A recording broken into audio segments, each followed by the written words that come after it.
The dignitaries present for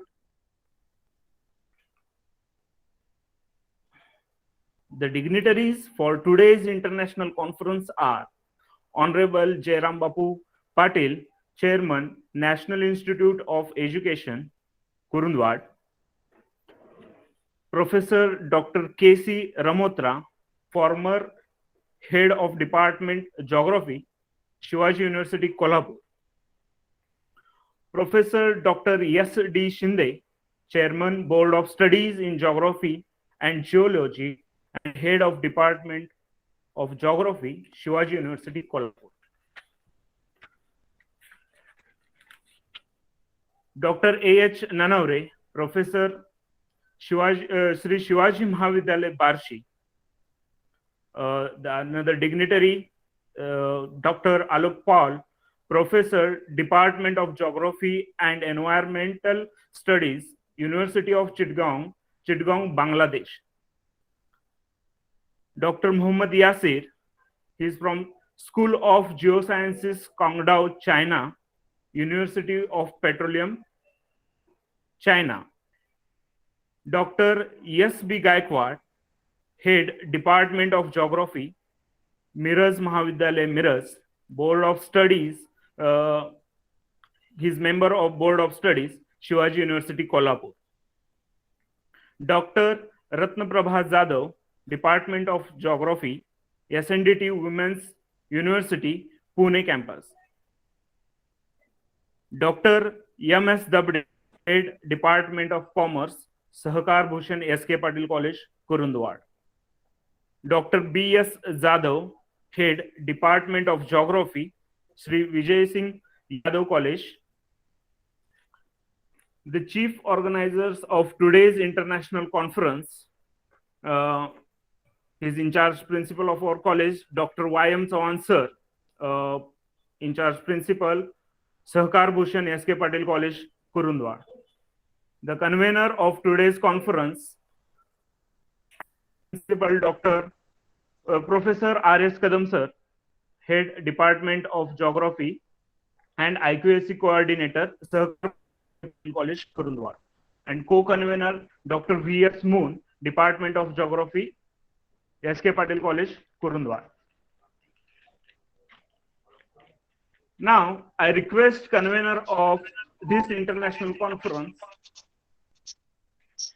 wait a minute.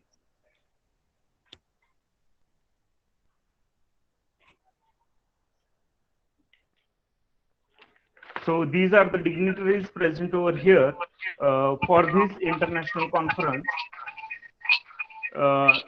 In a short time, we are going to start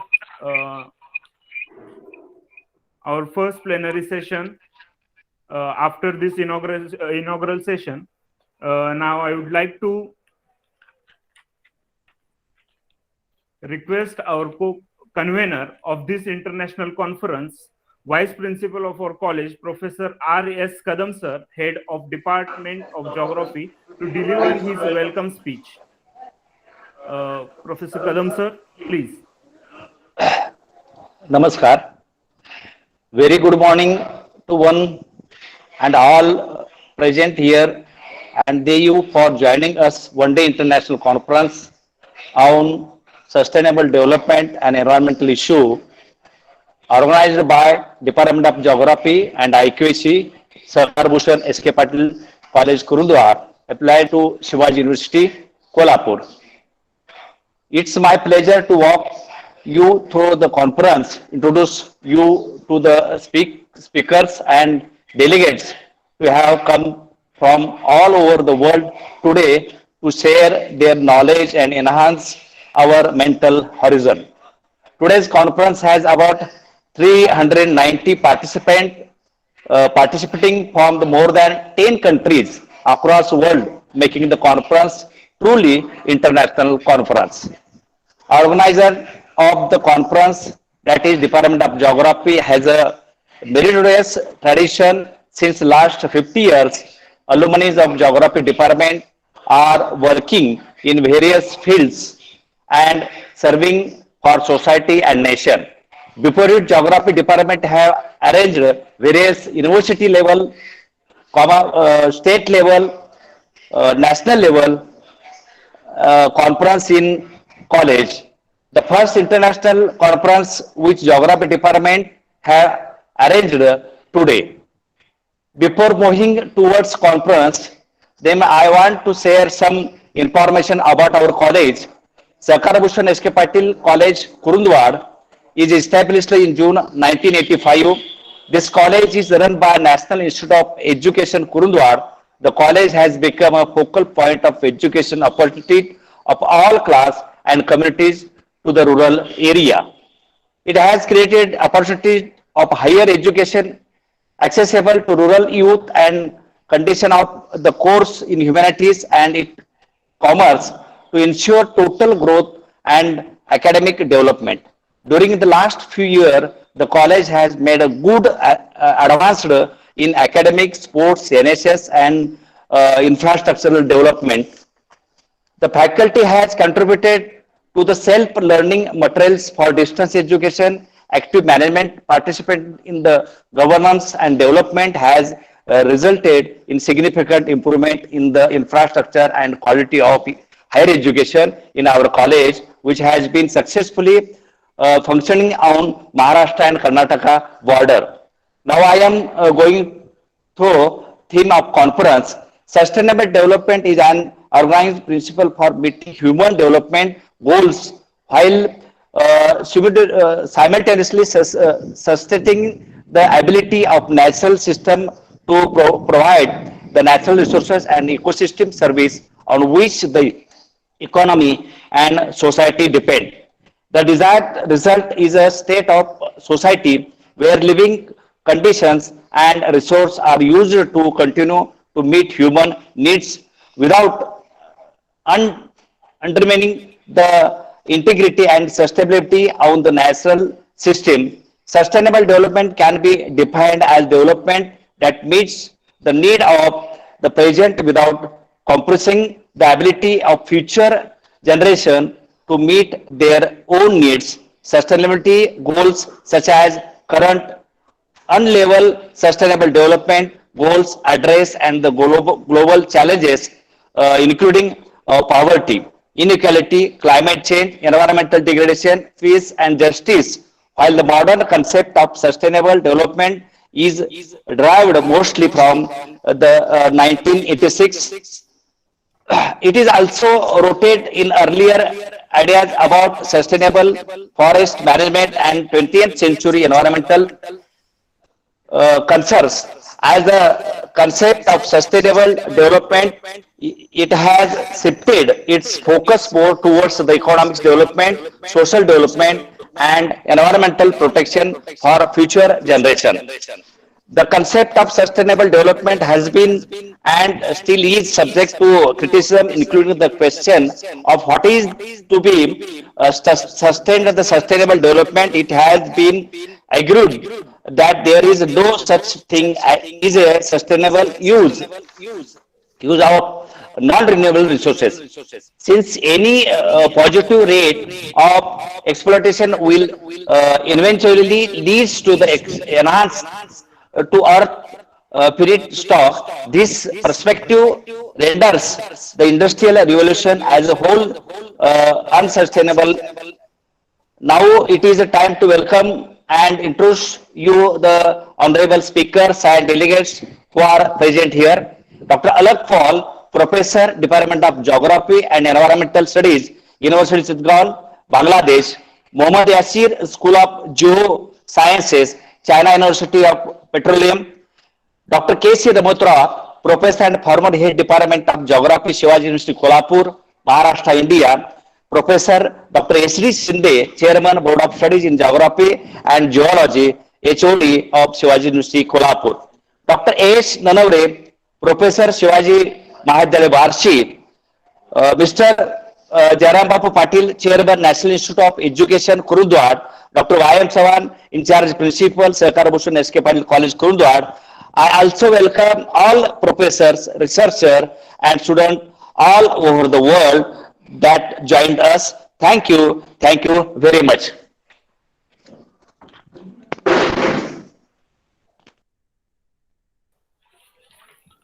Thank you, sir, for welcoming all the participants and for explaining the theme of today's international conference. Good morning, everyone. Myself, Pramod Kare. Now, I request Chief Organizer of this international conference, Dr. Y.M. Chavan, sir, in charge principal, Sir Karbhushan S.K. Patil College, to deliver his inaugural speech. Please, Dr. Y.M. Chavan, sir. Okay. Good morning, all of you.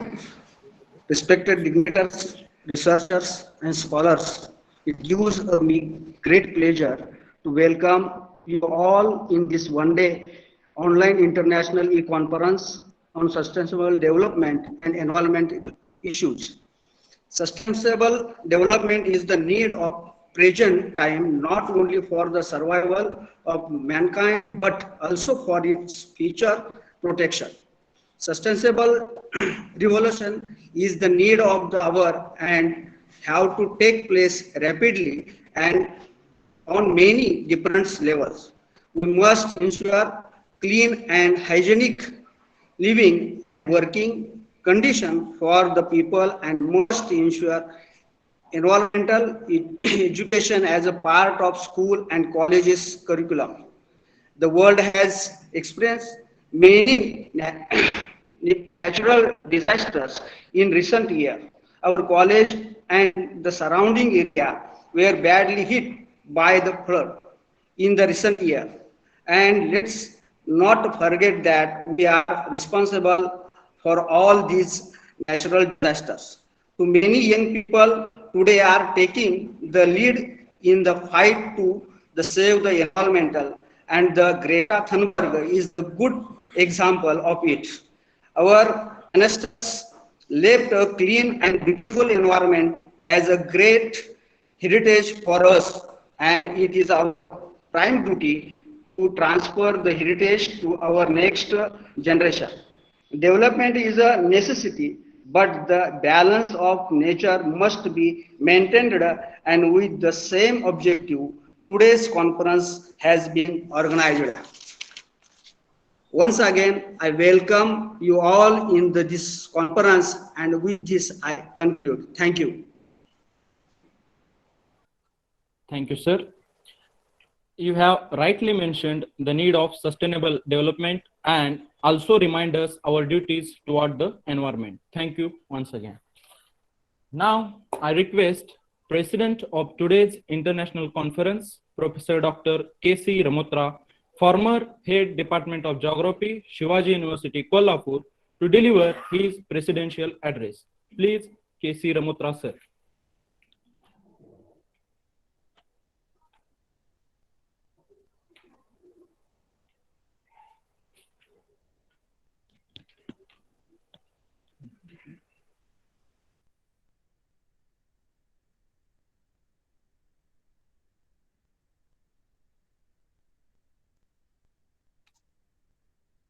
और अब phone आ रहा है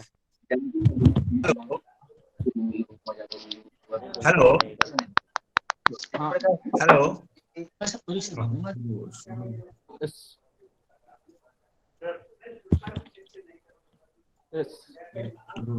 hello ये करना ना Hello. करूं Carry on, sir. Hello Yes, जस yes. Yes, sir. is it am I audible to all of you? Yes, yes, sir. Yes, sir. Yes, yes, yes. Okay.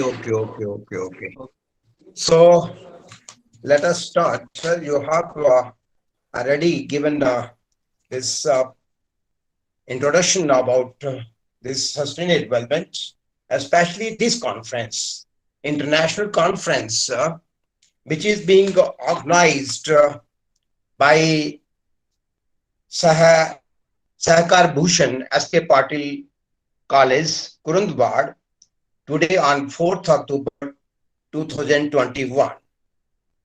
Now, this talk which is chosen, or the debate on which you have taken or you have considered today for the people and for the conference, that is sustainable development and environmental issues, which is a very important issue, and especially in the today's conditions, if you will look into the development and the natural resources which are essential for the coming generations, and they have to be or need to be preserved for them. And anything which is going against the environment, that we have to check it, and we have to cut down or minimize it, so that the resources which we are using today for present generation should also remain or sustained for the future generation. This is what actually sustainable development, the issue which has taken place. Professor Rairam Kadam, at head of the Department of Geography of this college, he is very celebrated student of Shiva University, and has worked very nicely and talked and clarified some of the concepts regarding the sustainable development. The chief organizer, principal Dr. Y.M. Chauhan, he has also focused on the sustainable development and defined how it can be sustained for the future generations also. So we don't have to sacrifice their development and their issues. We have to preserve the natural sources for them also. Now, coming to the topic, actually this sustainable development, which we are talking, a very important issue that has been taken from the Brundtland, that's the Commission Sustainable Development, which took place long back in 1980s, and the Norway Prime Minister, she was appointed the Brundtland Commission for Sustainable Development. And the aim of, she was actually three-term prime minister, and having the background of science, and she also chaired the Brundtland Commission, and before that she was also Director General of World Health Organization from 1998 and 2000 to 2003. So this is what actually the aim of the Brundtland Commission was, that to unite the countries concerned with the sustainable development or in connection with the sustainable development, how each nation, whether rich or poor, can be united, and the no nation should be harmed, no natural resources should be harmed or utilized too much, so that our future generation should not be able to see that even. So it was aimed to unite the countries to pursue the sustainable development. And in 1993, J.P. Aquilero appointed the Gro Harlem Brundtland, that is the Prime Minister of Norway, Chairman of the Brundtland Commission. So sustainable development is the development that, as earlier many people have mentioned, that the sustainable development meets the needs of present without compromising the ability of future generations to meet their own needs.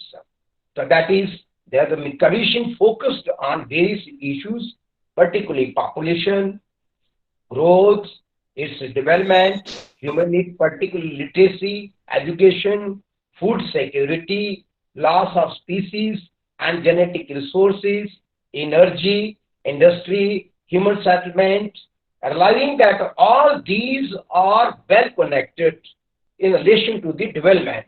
And whatever the development we are achieving, that should be sustained, continued, withheld.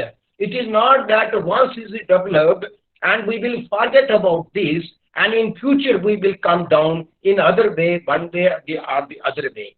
So that's why we have to sustain it. We have to hold it.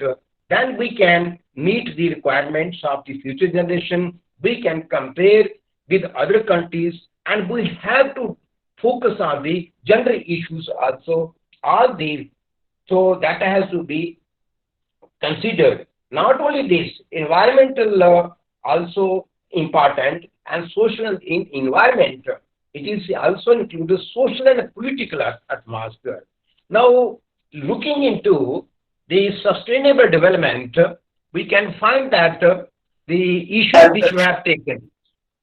Sustainable development can be defined as the practice of maintaining processes of productivity indefinitely, natural or human-made, by replacing resources used with the resources of equal or greater value without degrading or endangering natural biotic system.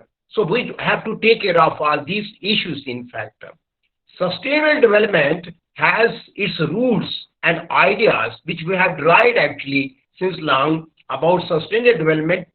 This idea has been derived from sustainable forest management, which was developed in European countries during the 17th and 18th centuries in response to growing awareness of the depletion of timber resources, forestry resources, which are very important. Where from we are not only driving the some of the particularly woods used for the infrastructure, are used for the other construction of things, but the things that medicines and other resources which are used and taken by the tribal people also, we have to sustain it and we have to maintain them also so that their future generations and even general population can make use of this or they can enjoy these resources. So that was timber resources that were joined, and that is forestry resources. Sowing and planting of trees had to be regarded as a national duty of every landowner. Every land, whether it's a small landowner or large land holding people, they have to take care of it in order to stop the destructive over exploitation of natural resources. In his 1662 essay, particularly this John Evelyn has mentioned, in fact, about the forest management. In 1713, Hans and Karl born Carlo Wies, he has published a book of 400 pages, particularly on the forestry, building upon the ideas of Evelyn and French minister Jean-Baptiste and Colbert, born Carlo Wies, developed the concept of managing forest. So this was the concept which has coming down, and we are trying to understand and trying to put into practice, in fact. So for sustainable, his work was influenced, or he has influenced the others also, including Alexander von Humboldt, the father of modern geography. He was also very much because Alexander von Humboldt, he has talked in his various essays and books that he says I was not studying the plants as such, the plants and their distribution, and that is creating the environment and the climatic changes which are being taken place, and that has also been mentioned by the Alexander von Humboldt, the modern father of geography. So in that way, in 1980, as our student and friend Rairam Kadam has also very rightly mentioned, and principal of the college, in 1980, the International Union for the Conservation of Nature, that was published a world conservation strategy that included one of the first references to sustainable development as global priority. So this was the priority. Sustainable development was considered a priority for the development, and it introduced the term sustainable development, on which today we have the debate, or this conference is going to discuss and bring out the very important issues and areas which are left behind. The focus should be made on that and sustain their development in future also. So that is, in 1980, the International Union for the Conservation of Nature published a world conservation strategy that included one of the first references to the sustainable development as a global priority, and introduced the term sustainable development, as I mentioned and repeated it. So the Prime Minister of Norway, as I mentioned earlier also, Gro Harlem Brundtland, and chair of the World Commission on Environment, at that time, she aimed to clarify this concept, sustainable development. The report included what is now one of the most widely recorded definitions of sustainable development. Sustainable development is the development, as I have repeated it, and our earlier speakers, Professor Kadam and Principal Chavan, have mentioned very clearly. Sustainable development is the development. Sustainable development is the development that meets the needs of the present generation, present, without compromising the ability of the future generations to meet their own needs. It contains within it two key concepts. That is, number one, you can say sustainable development is a development that meets the needs of the present without compromising the ability of the future generation to meet their own needs. That is there. But in that concept of need in particular, that is the essential need of the world's poor, to which overriding priority should be given. The world's poor, inequality, gender inequality, there we have to focus.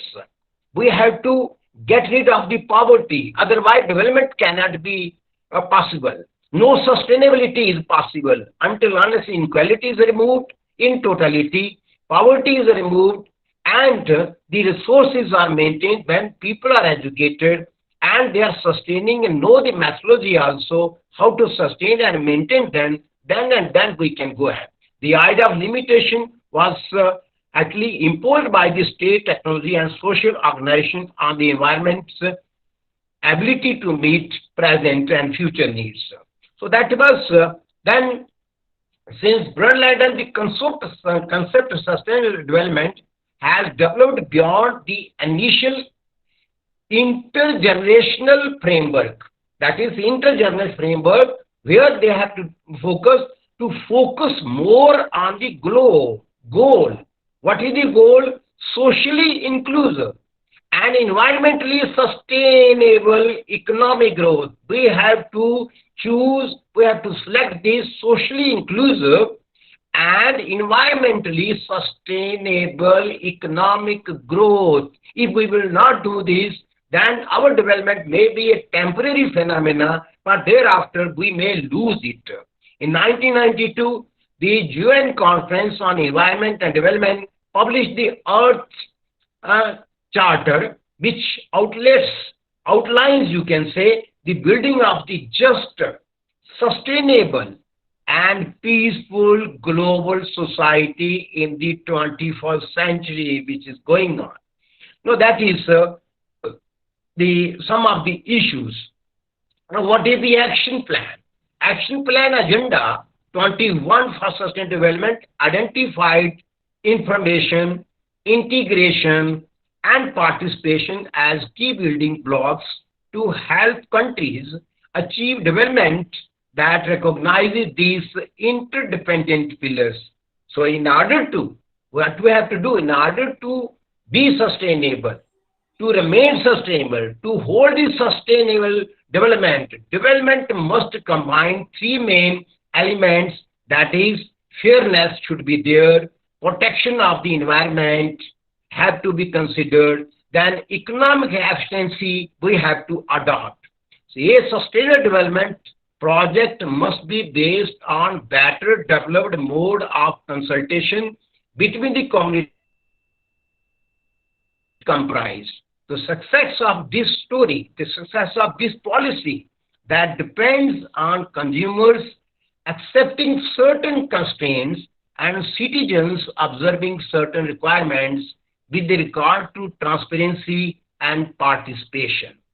But in 19, general public became aware of the acid rain. You might have that after pollution in Delhi or somewhere in Mumbai or some other. Mumbai was left because it is near on the coast. Their pollution is not as strong as it is in Delhi, landlocked areas. So that is, acid rain has also given us some indications the hole in the ozone layer and the greenhouse effect, etc. This gradually drawing awareness took another step forward, little but slowly, you can say, the media began to make these topics more accessible to the general. Media has also worked hard to make it more familiarized, this particularly the concept of this sustainable development. Sustainable development did not just appear out of thin air. It is product of a set of transformations in which the exploitations of the natural resources, the choice of investment and orientation of technology and institutional modifications are in the harmony with present and future needs. This aims sustainable development must be considered by individuals, by companies, and on the planet wide level. So then we have, moreover, the concept of sustainable development is based on the set of requirements.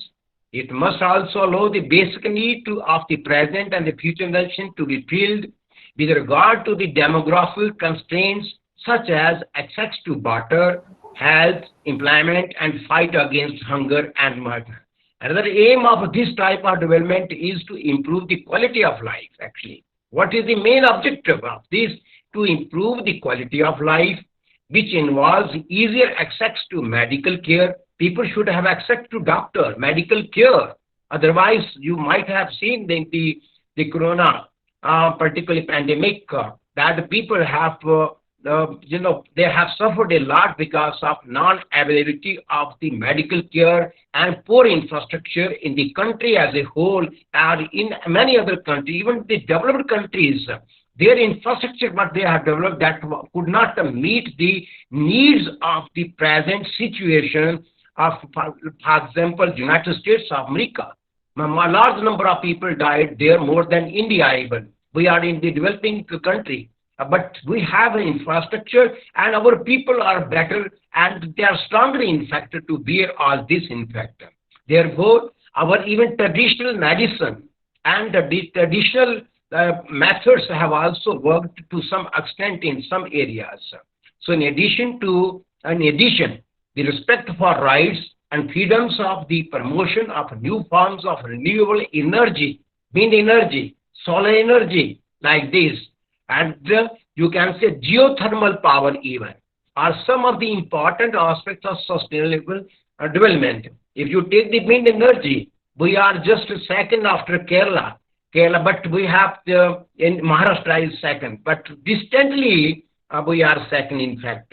And our this wind program that started 1 century after the European people have started this development of energy resources, clean energy, sustainable energy, that is wind energy, solar energy, then other type of, otherwise it would not be possible.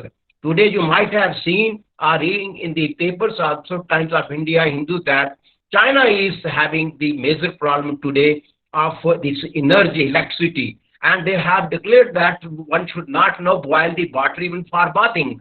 So that the thing is, the instructions are given and they are suffering from this energy problem today. Sustainable development must allow the planet's resources and conditions to be protected for future generations, so that I have mentioned. Then we have many things in the field of sustainable development. There are many major challenges to be addressed. They require us to rethink our economy and our growth in favor of society that is more essential and economical in its use of raw materials and energy. Some of these challenges which we have: climate change, energy consumption, waste production, threats to public health, poverty, social exclusion, management of natural resources, loss of biodiversity, and land use. In this context, sustainable development approaches are now essential, and one should follow all these obligations. In fact, as far as the sustainable development concerned, India has ranked 110th out of 149 recently nations assessed on where their stand with regard to the new index, which is topped by the Sweden and shows all countries face major challenges in achieving this. It ranks countries based on the performance across the 17 goals, a set of ambitious objectives across the three dimensions. So that is social inclusion, environment sustainability. Now I will also come towards now the Sweden. You have India ranks 110th that I have talked about. Some of the important things that there are report highlights the Organization of Economic Cooperation also. Then you have the social services.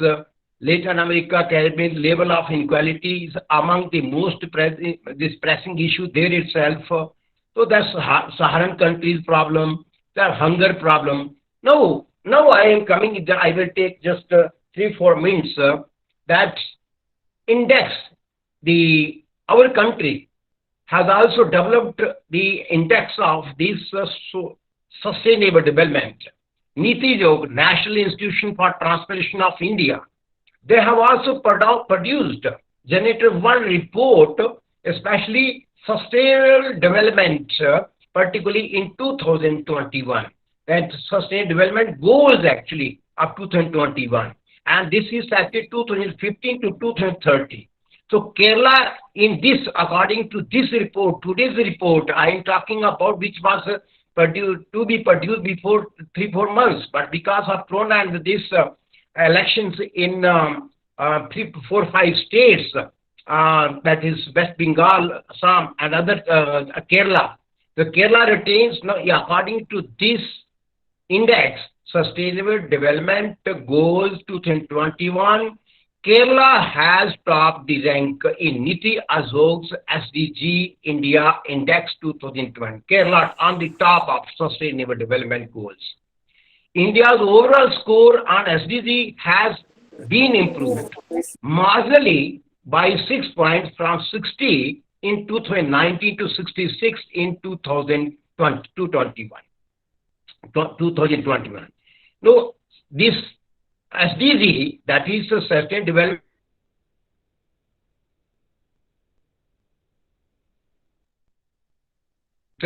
in De Janeiro in 2012. SDG is mainly concerned with the minimum development goals started in 2015, and we have to take it forward. What are the goals? Where we have to focus, where the entire world is focusing, and according to the UNO and the World Organization, India is also trying to move along with them. And what are the indicators they have taken? India has also selected all those indicators, although some of the countries could not participate in it because of the data non-ability, and they are unable to produce that data to measure the sustainable development of their own country and regions. Number one, where they have to, for number one goal, they have pointed out that is no poverty. Poverty has to be absolutely removed, otherwise you cannot have a sustainable development or any kind of development or progress, because they cannot have the accessibility to resources, accessibility to the medical resources, or food security. So that they will lose it and everything. Then zero hunger. We have to zero hunger, which is our tribal people, even nearly some of these sub-Saharan countries, Asian countries are down with this problem. Good health and well-being, quality education, gender equality, that has to be focused here.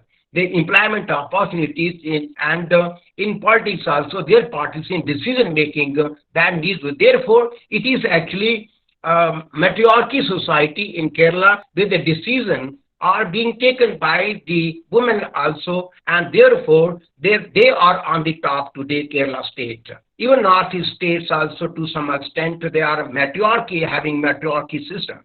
But in the North India, it is a patriarchy system. As you move from the north to south, the sustainable development as well as the woman status go on increasing. As you move from the south to north, it goes on declining, in fact.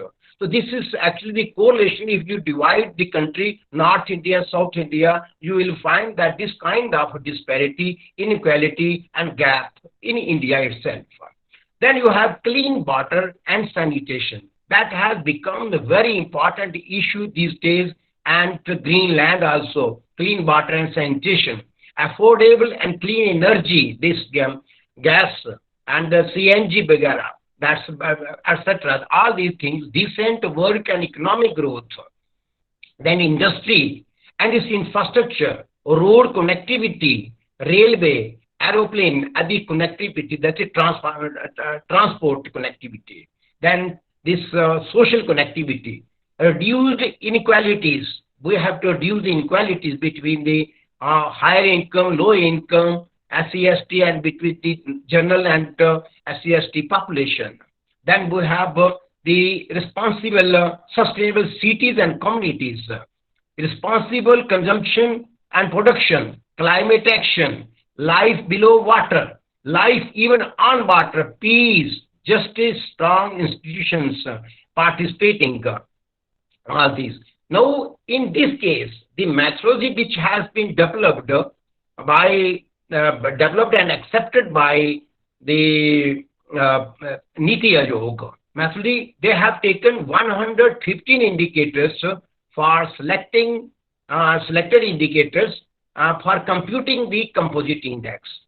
Normalization has been done, and after selecting the indicator, after establishing the upper and lower bounds of values, and variables were transferred linearly to a scale between 0 and 100, implying the formula that is, as you might have mentioned, the human development also index, which was that is minimum x is equal to x dash is equal to x minus minimum divided by maximum minus minimum into 100. That is 0 to 100, it will give you the scale.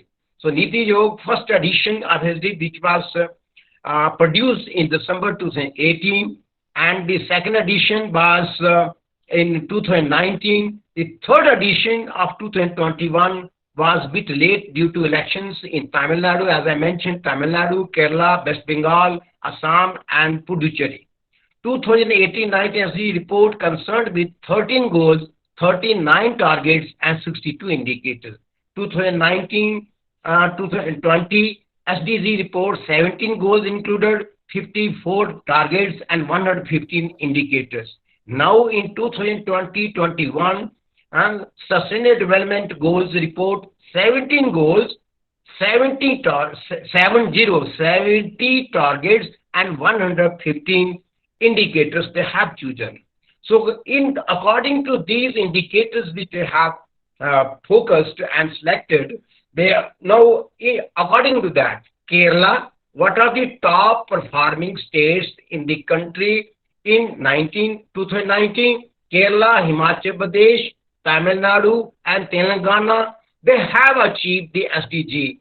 And poor performing states were, as you know very well, being Indian, and even other people also, Bihar, Jharkhand, Arunachal Pradesh, Meghalaya, they ranked last. Therefore, they are the poor performing states.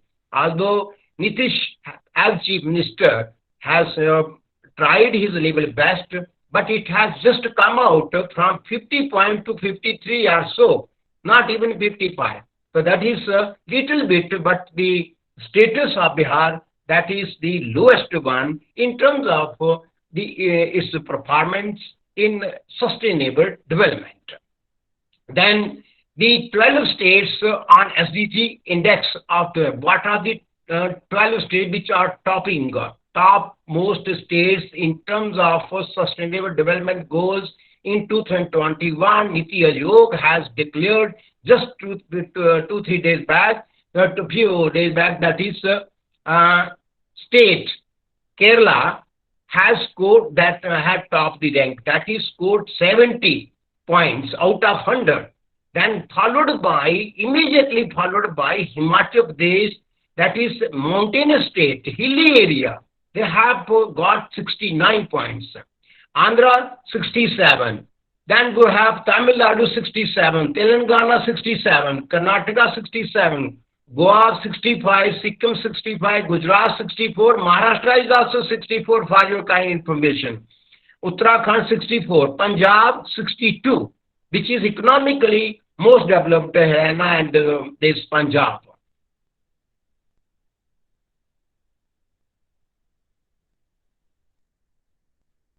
Performing state. 2021, today I am talking about what you have this made in 2021, this seminar conference, in fact, Bihar, which has achieved 50 points, Jharkhand 53, Arunachal Pradesh thus also 53, Meghalaya 54, UP and Assam 55. This is what actually the situation according to this. Now, if we take the top union territories, 5, Chandigarh 70 topped in the rank as equivalent to this Kerala, Puducherry 66, Dadra and Nagar Haveli 63, Lakshadweep, Delhi, Andaman, Nicobar Islands and Daman and Diu, they have scored 61 points out of 100. This is what actually the scenario regarding the sustainable development in the country, the 2021 report, and what actually we have achieved and what are the areas where we have to focus and of the energy, the development of various population sections, SC, ST, gender issues, then climate change issues, all these, the equalities, inequalities, all we have to focus in order to have a better future with sustainable development for not only the few people or few areas, but the areas which are backward have to be given more focus, more allocation for their upwards movement and development. This is what actually the sustainable development, which is the main issue which you have taken up today, and really this is wonderful you have taken, and the rate, I think that with this I feel that this seminar with this many talks on this will bring out the main outline of the development of those areas which are left behind, where the focus is not being made on areas which are lagging much behind Bihar and its adjoining areas, and the developed areas have to take care of the most backward areas, and focus has to be made. This is what actually the sustained development we have to take all together. Unequal have to be made equal, and the resources which are left out are we should not do any harm to the forest or other resources. Then we can maintain and achieve the sustainable development in future also. Thank you very much for the organizers, and the other principal and Ram Kadam Mane, Santosh Mane and others for giving me opportunity to talk on this. Thank you very much. Thank you, sir. Thank you. Thank you very much. Thank you, sir. Thank you, sir, for this insightful presidential address. You have rightly pointed out the need of preserving natural resources for future generation and need of sustainable development. After this inaugural session, we will have our first plenary session of this international conference. For this session, we have a towering personality as a keynote speaker, Professor Dr. Alok Paul from Bangladesh, and Dr. SB Gaikwad from Miraz Mahavidyalaya Miraz as chairperson for this session. Now I request Professor Yogesh Badame to introduce our today's resource person and chairperson. Over to you, Mr. Badame, sir. Okay. Good morning to one and all. I am honored to introduce our prolific and generous guest of honor. First of all, I would like to introduce you to chairperson of this first plenary session, of today's international conference, that is Dr. Sri Krishna Baburao Gaikwad. He is working as a professor since last 28 years in Miraj Mahavidyalaya Miraj. He is member board of studies in geography in Shivaji University Kolhapur. He has guided 7 PhD students for their research work. He has completed research projects published more than in well-known publication. He worked as a resource person in various national and international conferences. I heartily welcome Dr. S. B. Gaikwad to this session and request him to chair the session. Now, I am taking honor to introduce our honorable speaker and keynote addresser, Dr. Alok Paul. Dr. Alok Paul, Professor of Department of Geography and Environmental Studies, University of Chittagong, Bangladesh, received his MSc from Dhaka University, Bangladesh in 1999 and PhD from University of Durham, UK in 2009. Being an empirical geographer, his research and teaching interest spans over public health, society and environment, disaster management, etc. Using mostly qualitative approach, Dr. Paul gives emphasis on marginalized and stigmatized people to his studies and looks at the everyday geographers of various vulnerable people, where he establishes how geography, space or place play a role in reshaping the life of people or environment. He has over 50 peer-reviewed research publications, including some in top international journals like Applied Geography, Plus One, Public Health, Exposure and Health, Environmental Science and Technology, Coastal Management, Urban Forestry and Urban Grading, etc. 8 book chapters on different geographic aspects and 4 authored and or edited books have been published from both in home and abroad to his credit. Routledge published his co-edited book titled Geography in Bangladesh, Concepts, Methods and Applications in 2019. An authored book titled HIV/AIDS in Bangladesh, Stigmatized People, Policy and Place, just been published from Springer Nature as Global Perspectives. On Health Geography series, Professor Paul was awarded for various scholarships and fellowships in last 20 years for his teaching and research. He is a member of number of professional organizations and research institutes. With due permission of chairperson, I request Dr. Alok Paul sir to light the lamp and enlighten the audience. Thank you. Yes, sir. Yes, yes. Yes, permitted, sir. Okay, namaskar and greetings from Bangladesh. Can you hear me? Yes, sir. Okay, thank you. So good morning, everybody. This is actually Very good morning. it's 11:54 in Bangladesh. I'm actually talking from southeast part of Bangladesh. The city's name is Chittagong. It's a port city and very important city of Bangladesh.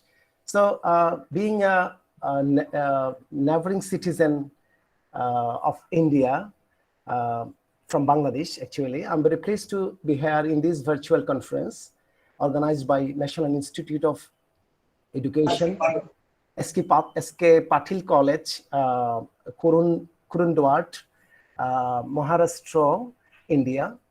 I feel excited for taking part in this of this great moment. I'd like to draw your attention for next 20 to 25 minutes because Professor K.C. Ramutra, the president of this program, he just explained many things. So I'm going to tell something about some theoretical issues like development, sustainable development, and how sustainable development goals and how sustainable development goals actually relates to environmental protection and the clauses of sustainable development goals developed by United Nations, and what are the scenarios of South Asian context, how it is related, how these development goals are very close or related with South Asian people.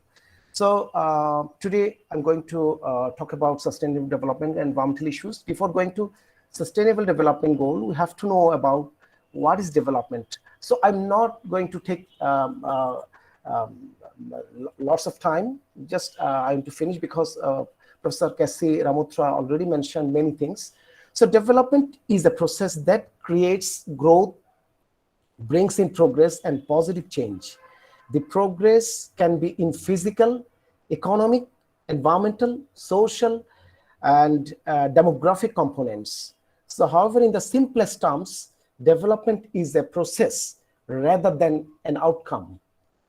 It is dynamic. It involves a change from one state or condition to another. And what about sustainable development?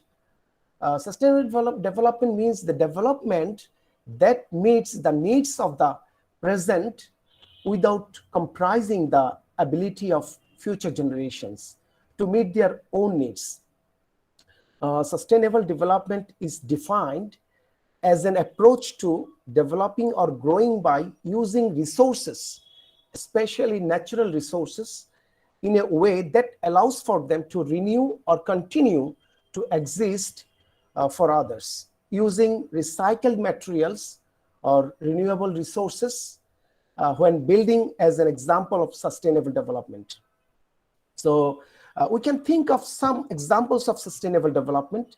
It is an approach to the economic development of a country without compromising with the quality of the environment for future generations.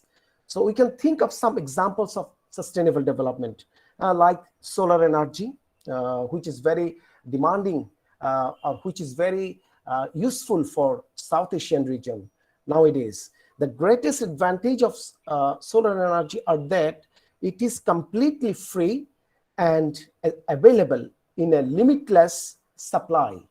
So both of these factors provide a huge benefit to consumers and help reduce pollution. Replacing non-renewable energy with this type of energy is both environmentally and financially effective. Another one very good example can be wind energy, which is very rare in Bangladesh. Some people, some in some area, people are using solar energy. I think in India, the situation is also similar.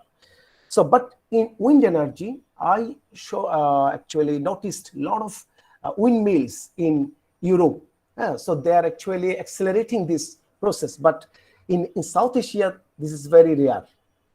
So wind energy can supplement or even replace the cost of grid power, and therefore may be a good investment and remains a good example of sustainable development.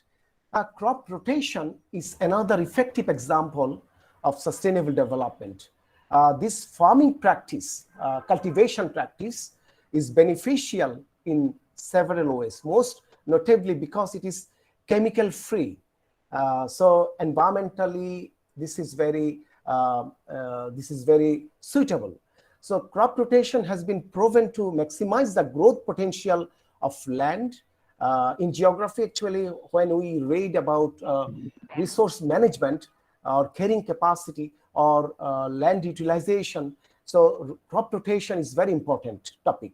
So crop rotation has been proven to maximize the growth of potential of land while also preventing disease and insects in the soil.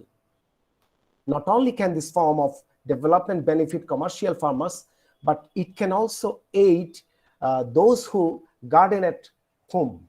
So home gardening is also very popular in South Asia, especially in the top roof. So what are the sustainable goals? So I'm not going to say about Millennium Development Goals. I have some readings, but for saving time, I'm not going to read out. So I'm going to straightway the sustainable goals. So these goals, also known as the global goals. So sustainable goals also can be also considered as global goals. So it's a collection of 17 interlinked global goals designed to be blueprint to achieve a better and more sustainable future for all. These are adopted by the United Nations in 2015 as a universal call to action to end poverty, protect the planet, and ensure that by 2030, all people enjoy peace and prosperity, which actually mentioned Professor Dr. Cassie Ramutra very nicely. So what are the sustainable goals? So 17 goals. So in a United Nations resolution called the 2030 Agenda, or what is colloquially known as Agenda 2030, there are 17 goals. They are: number 1, no poverty; number 2, zero hunger; number 3, good health and well-being; number 4, quality education; 5, gender equality; number 6, clean water and sanitation; number 7, affordable and clean energy; 8, decent work and economic growth; 9, industry, innovation and infrastructure; 10, reducing inequality, which explained very nicely Professor Ramutra. Reducing inequality, which is very common in South Asia actually, in terms of health, in terms of economic condition, in terms of social, race. So you can find a lot of inequality in everywhere. So number 11, sustainable cities and communities; number 12, responsible consumption and production; number 13, climate action; number 14, life before water; number 15, life on land; number 16, peace, justice and strong institutions; and number 17, partnerships for the goals. So now I'm going to talk about how are the sustainable goals affecting environmental protection. So the implementation of the sustainable goals is very fundamental to environmental protection and management.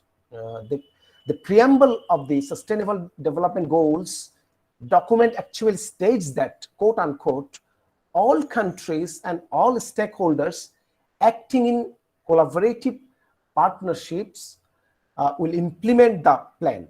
It aims at mobilizing its agenda through participation of all countries and all people of this world.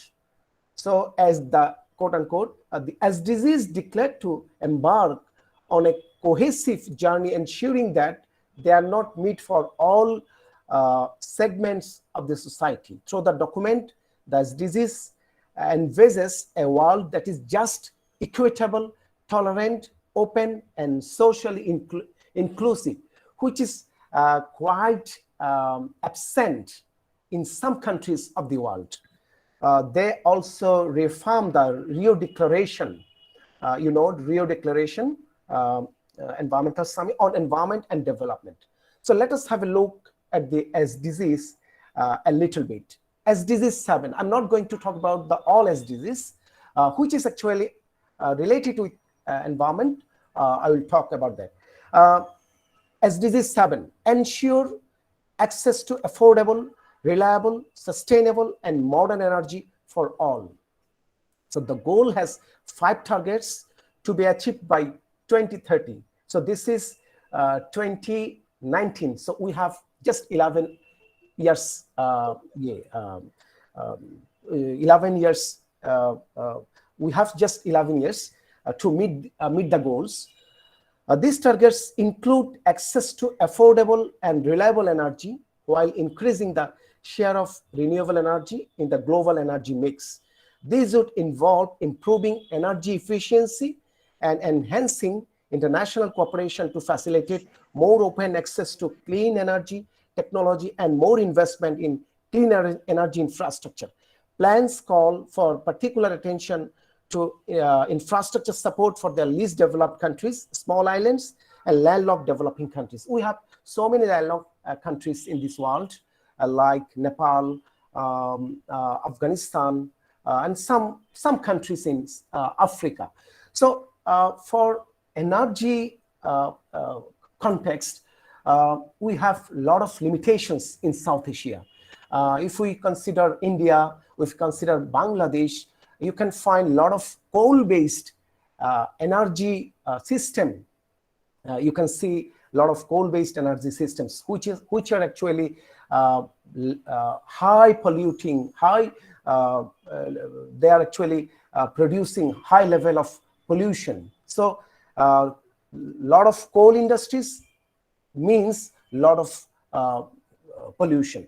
So progress in expanding access to electricity has been made in several countries, notably India, Bangladesh, and Kenya. Renewable energy accounted for 17.5% of global total energy consumption of 2016. Of the three end use of renewable electricity, heat, and transport, the use of renewable grew fastest with respect to electricity. Between 2018 and 2030, the annual average investment will need to reach approximately 55 billion US dollar to expand energy access, about 700 billion US dollar to increase renewable energy, and 600 billion US dollar to improve energy efficiency. So it is quite very difficult. It's very difficult for some countries in South Asia because of poverty, because of lack of resource. So what about SDG 4, SDG 8? Improve progressively through 2030 global resource efficiency in consumption and production, and endeavor to decouple economic growth from environmental degradation in accordance with the 10-year framework of programs on sustainable consumption and production with developed countries taking this lead. What about SDG 11? SDG 11 mentions make cities and human settlements inclusive, safe, resilient, and sustainable. Just think about our South Asian cities, which are very unsafe, in terms of resilience, very poor, in terms of sustainable, very poor. So the number of slum dwellers, if we consider the slum people, when I studied my PhD, I involved with a lot of interviews, and I found a lot of people are going to different parts of country or outside the country. So, and they are living in slums, especially in slums, due to their economic hardship. So the number of slum dwellers reached more than 1 billion in terms of 7 billion. So 1 person out of 7 live in slums. So in 2018, or 24% of the urban population. So just think about that, which is very, very, very questionable point for our governments, for our policy planners. The number of people living in urban slums is highest in Eastern and Southeastern Asia, and Sub-Saharan Africa, and Central and Southern Asia. In 2019, only half of the world's urban population had convenient access to public transport, defined as living within 500 meters walking distance from a low-capacity transport system. In the period, most urban areas recorded a general increase in the extent to built-up area per person. So what about SDG 12? Ensure sustainable consumption and production patterns. So by 2019, 79 countries and the European Union have reported on at least one national policy instrument to promote sustainable consumption and production patterns. What about SDG 13? Take urgent action to combat climate change and its impacts by regulating emissions and promoting development in renewable energy. So climate change is very popular term. As to some people, it says it's a vague term in South Asian context. If you talk about the climate change in this region, we will say just, oh, climate change is happening in this region, and Western people are responsible for that. But is it fully true? I don't believe so, because we are also responsible for producing more carbons, more nitrogen oxide, more sulfur dioxide, more chlorofluorocarbons from our context. And we are lots of urbanization, lots of industrialization, lots of modernization actually increase pollution. So this is a high time to rethink about the climate change discourse. We are always blaming West people, but we are not blaming to us. This is the time to think about what is our contribution for increasing global warming. So the decade between 2010 and 2019 was the warmest decade recorded in history. Currently, climate change is affecting the global community in each country of the world. It affects not only national economies, but also lives and livelihoods, especially those in vulnerable conditions. Especially, I will say, especially the coastal people.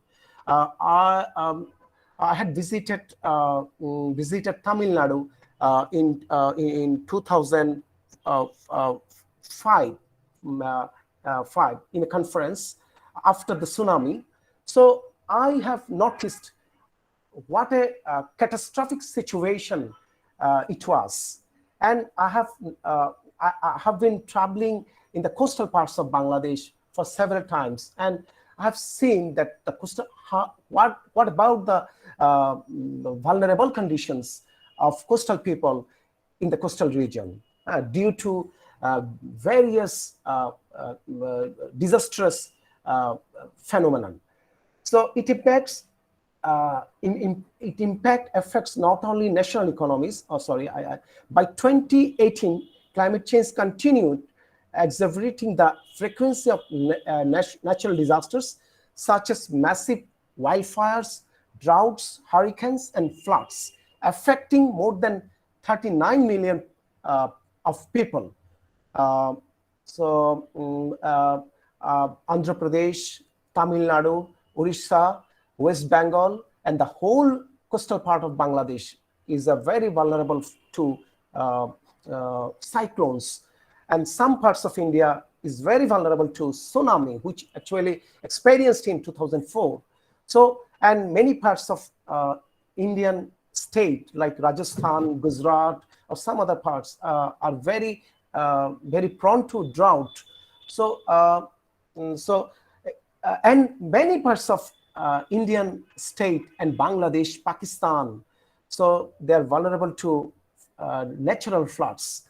So over the period, greenhouse emissions of developed countries and economies of transitions have declined by 6.5%, which I actually mentioned earlier. The emissions of the developing countries are up by 43%, which is just mentioned earlier. So China is the leading or fastest growing carbon emitting country in the world. After few countries, India is also growing fast. So what about Bangladesh? But the Bangladesh is actually also running fast for achieving the target. Means they are also producing, this country, Bangladesh, is also producing lots of carbons because people are quite engaging with industrializations. The government is actually pushing the country to industrialization from agricultural pattern. So the Bangladesh has actually more than 30% urban land. So the land is also increasing. So the number of urbanization increase, the number of pollution will increase as well. The climate change is perhaps the greatest threat to sustainable development of the 21st century, and the global concern about the phenomenon paved by the way of adoption, the parts of agreement by COP, Conference of Parties, 21 in December 2015. The changing climate itself, the adoption of the changes by the people, countries, and economic sectors. So SDG 14, conserve and sustainably use the oceans, seas, and marine resources for sustainable development. Oceans and fisheries support the global population's economic, social, and environmental needs. Oceans are the source of life of the planet and the global climate system regulator. Oceans cover more than 2/3 of the Earth's surface and contain 97% of the planet's water. They are essential for making the planet livable. Rainwater, drinking water, and climate are all regulated by ocean temperature and currents. So I'm just going fast. SDG 15, protect, restore, and promote sustainable use of terrestrial ecosystems, sustainably manage forest, combat desertification, and halt and reverse land degradation, and halt biodiversity loss, which is very common in South Asia. So if we could just for one example, if we consider only Sundarbans, the greatest mangrove forest in the world, which is actually divided, partly situated in India and Bangladesh, which is this Sundarban is actually a great threat from different environmental concerns. So different corners. So Sundarban is in threat right now. The proportion of forest area fell from 31.9% of total land area in 2000 to 31% in 2020. So forest is decreasing. If you look for some parts of Himalayan state, you will definitely find forest, the rate of forest, number of species is decreasing. So this situation is very common in India, Bangladesh, Sri Lanka, maybe not common for Bhutan, but India, Pakistan, Sri Lanka, and Bangladesh, the situation is very similar. So desertification or deforestation is very common. So now I will talk about some environmental concerns of South Asia. I'm talking very fast. Over the last few decades, the exploitation of our planet and the degradation of our environment have grown up at alarming rate. The problem becomes more acute in developing countries such as those in South Asia with low levels of income. So there is hill cutting, over-siltation, river erosion, extinction of endangered species, flood, pollution, scarcity of pure water, which is very common in Mumbai or Dhaka or Karachi. So deforestation, increased urbanization, which actually I mentioned earlier. So we need urbanization, but we need sustainable urbanization. Basically, we have to develop our countries using sustainable urbanization. So we can give so how the environmental issues and environmental degradation are interrupting sustainable development. Environmental degradation is the main factor reducing sustainability. In the above mentioned sustainable goals, we have seen that these goals are focused on improvement in energy efficiency, resource efficiency in consumption and production, safe and affordable housing, reduce the adverse effects of natural disasters, reduce the environmental impacts of cities, provide access to safe and inclusive green and public space, sustainable consumption and production patterns, reduce plastic use, controlling climate change by regulating emissions, conservation of marine ecosystem and resources, conservation of terrestrial ecosystem. So, but environmental degradation directly or indirectly impacts human health. Basically, I'm a health geographer. So I always try to all things to correlate between environmental issues and public health. So nowadays, public health is in threat during this pandemic time. So we have seen a lot of issues, which is very clear to us that due to environmental conditions, public or environmental health is in threat.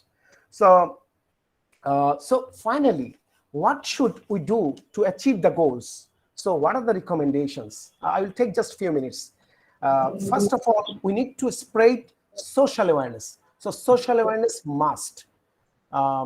So it can be achieved by this kind of conference, seminars, and I will just recommend media can play a role, great role.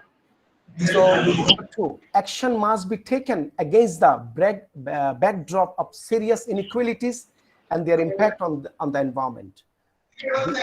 Number three, the efforts of all countries on domestic, regional, global levels need to be significantly augmented and strengthened. Environment mistakes of the past need to be repeated, as past patterns or degradation are not inevitable. Scientists, this very, very useful point, scientists, researchers can contribute by ensuring free access to their research and analysis. So academics can also help by mainstreaming syllabus because we all know, we are all professors, all researchers, all teachers. We have one strength only. We have a lot of students. So if we educate our students properly, we can aware our students properly, they will be our real ambassador for the environment, for protecting the environment. So for the protection and development of the environment, renewed political commitment is also necessary. So it's very, very, we can be optimistic that our governments in Bangladesh, in Pakistan, in India, so in Sri Lanka, in some other countries, so governments are trying to develop some good environmental policies. So, so ministries of environment, environmental protection agencies, so tribunal laboratories urgently need significant strengthening and adequate resources to fulfill the tasks. Monitoring and assessment is very important. All stakeholders need to be strengthened. So much greater attention is very needs to be paid to enhancing the authority and capacity organizations. Additional institutions need to be set up. Charity and other organizations should in particular need to be integrated into the overall process. So we need a lot of charity organizations. It's very, very regrettable that in South Asia, you can find a lot of charities, those who are working on in the field of microcredit. They are actually providing money for eradicating poverty. It's good, but some charities need to develop for protection the environment. I know some NGOs are working in India, in Bangladesh as well. Those who are working, those who are actually awareing people for the sense of environment. So affecting participation of all stakeholders is very necessary. By researching scientific data and current legislation, environmental policymakers can create new laws and legal standards. So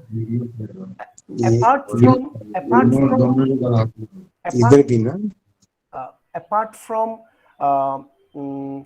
awareness, some laws or government laws or regulations is also necessary. So the government can take steps like promoting green energy, support small agricultural producers, tax to raise the price of pollutants is very important. So so far I know Indian government is trying to recover the Ganga river. When I visit India, being a Hindu, I like to take bath, shower, or collect some water from Ganga, some parts of Ganga. I visited many places in India for conference of some other parts, for some rituals. So I have seen the Ganga is just getting very dirty. So should be taken some measures for protecting Ganga, or for Buri Ganga. We have a river in Bangladesh beside the Dhaka. We have a river named Buri Ganga. Buri means old Ganga. So we have a lot of rivers in Bangladesh which are actually polluted due to industrial pollutants. Finally, I will say the citizens can contribute by using the theory of 3 R's. 1 R for reduce, 2nd R for reuse, and 3rd R for recycle. Is very important, and we have to make that we are not going to use plastic or polythenes for the shopping. Saying no to plastic, no to plastic bags, shopping wisely, and planting tree. In every course, I like to actually say to my students that it will be very helpful if we plant a tree, at least a tree in my locality. So tree is our mother, tree is our actually future forefather. So tree will actually give us a lot of oxygen, and it will absorb our carbon dioxide. So tree will actually protect this planet. So I think by arranging the above mentioned facts, we can ensure and achieve sustainable goals. Above all, goodwill is needed for betterment of our future. So I have 25 minutes time, so I have to conclude the session. I have already crossed 25 minutes. So thank you all professors. I have seen a lot of professors here. So professors and participants, all researchers, for your patience. And I'm showing gratefulness to the organizer for inviting me.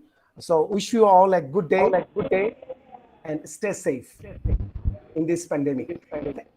Thank you very much. Thank you. Thank you, sir.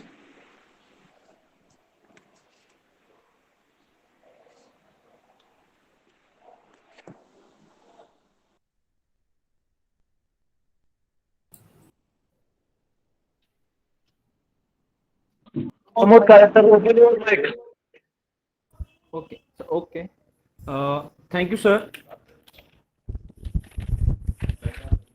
You have rightly distinguished what is development and sustainable development, and enriched our knowledge about sustainable development. Thank you so much. Now I request Dr. S.B. Gaikwad, sir, chairperson of first plenary session, to express his views. Dr. S.B. Gaikwad, sir. Thank you, sir. Thank you. I am Professor Dr. S.B. Gaikwad. Good morning to all of you, respected dignitaries, resource persons, convener of this international conference, Professor R.S. Kadam, Chief Organizer, in charge Principal Dr. Chavan sir, the Presidential Speaker, Professor Dr. K.C. Ramotra sir, keynote address resource person, Dr. Alak Paul from Bangladesh. We are over here for the understanding of International Conference on Sustainable Development and Environmental Issues organized by Sahakar Marshi S.K. Patil Mahavidyalaya, Kurundwad, Department of Geography and IQAC Department of Shivaji University, Kolhapur.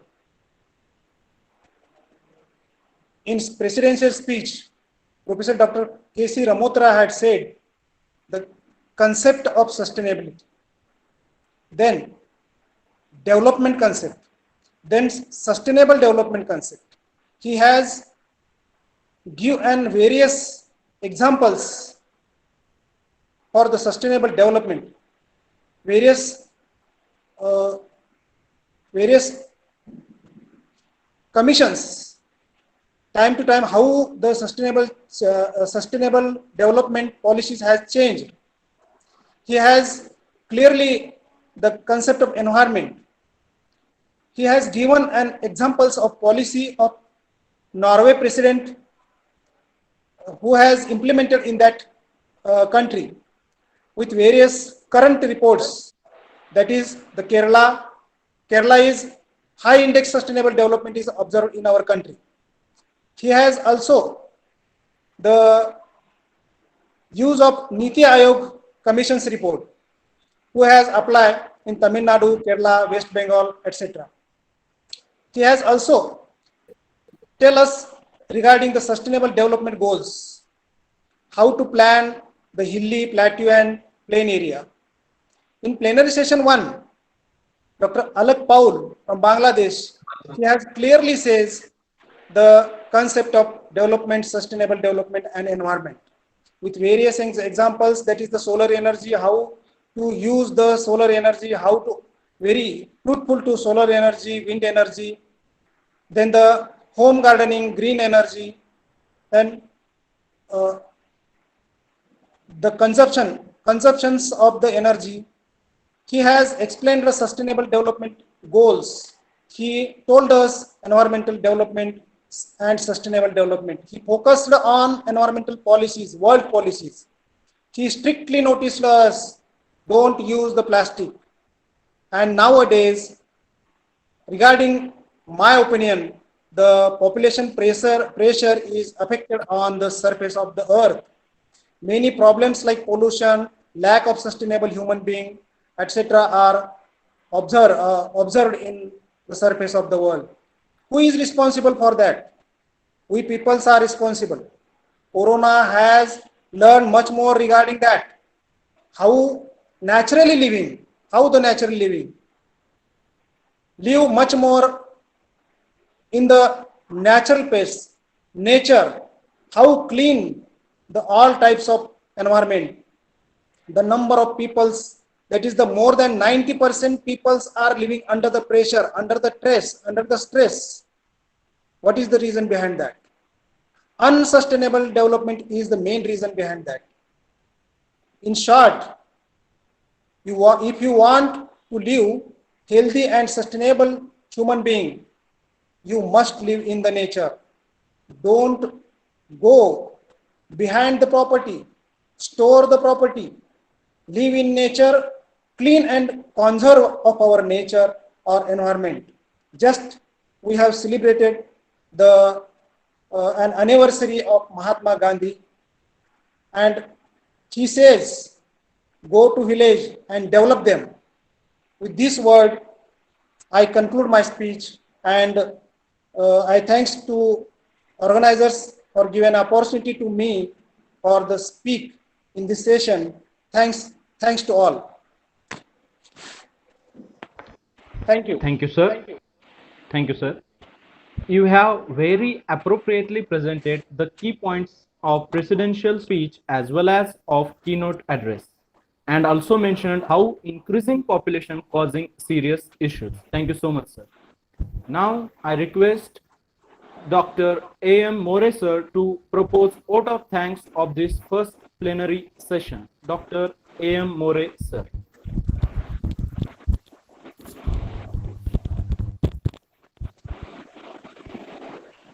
Good noon to everyone.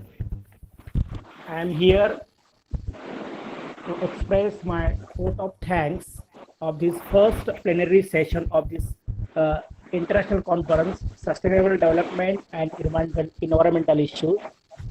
Hope you are all enjoying and getting knowledge of this conference. And at the outset, I express my sincere thanks to Dr. Alak Paul, sir. Really, his speech shows how he studied the things very seriously, thoughtful, and really it presents that today sustainable energy is very important, and as a human being, we cannot live without it. And unless and until we don't think about this, it is very difficult for human beings to survive. And he rightly pointed out the principles, 17, whatever the rules and the goals of the sustainable development strategy. I really appreciate his valuable thoughts and knowledge, and really it is very helpful to the researchers and scholars. Thank you, sir. Thank you for your address and sparing your valuable time and make this conference very successful. And hope you will be helpful and you will again part of this conference and in future.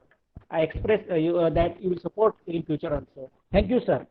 I once again express my vote of thanks and heartfelt thanks towards Dr. S.B. Gaikwad sir for his chairperson of this conference and expressing his views and how nature is important. Man cannot live without nature, and we have to live with the nature. If we going to destroy the nature, and definitely the nature will destroy us. So really, it is very important that we should live this according to the nature. And thank you, sir, for your valuable thoughts and your address. And hope these things will go on and it will helpful to all the research and scholars today. And once again, I express thanks to all. Thank you to all the participants. And you are really getting and enjoying this conference very well. And with this, I express that this first plenary session is over. Thank you.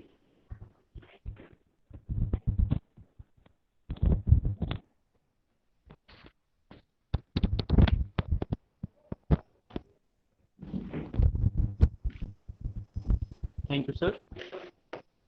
Thank you, sir. With this, first plenary session ends here, and we move further to second session of this conference. In this session, we have with us Professor Dr. S.D. Shinde, Chairman, Board of Studies in Geography.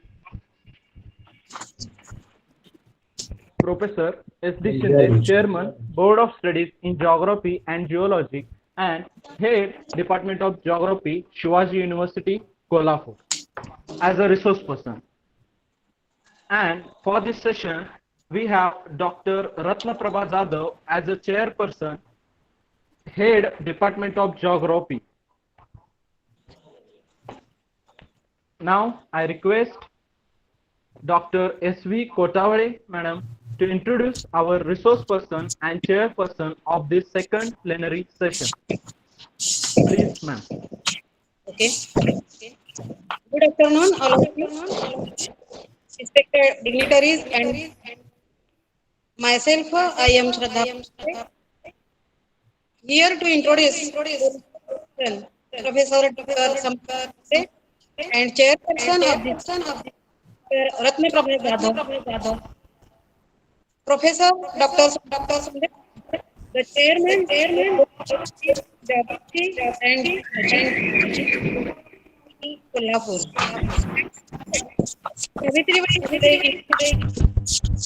He has completed PhD from Shivaji University, Kolhapur. He has been honored by Best Teacher Award 2018 by Maharashtra Rajya Kruti Samiti. Presently, he is the member of various committees, not only of Shivaji University, but of many other universities. He has supervised many research projects. He has guided 10 PhD students. He has published 31 research papers in various journals and presented 47 papers in various conferences. He worked as expert judge at the state level competition Avishkar and also worked as observer for the state eligibility test of UGC. Chairman for Swachhata ranking universities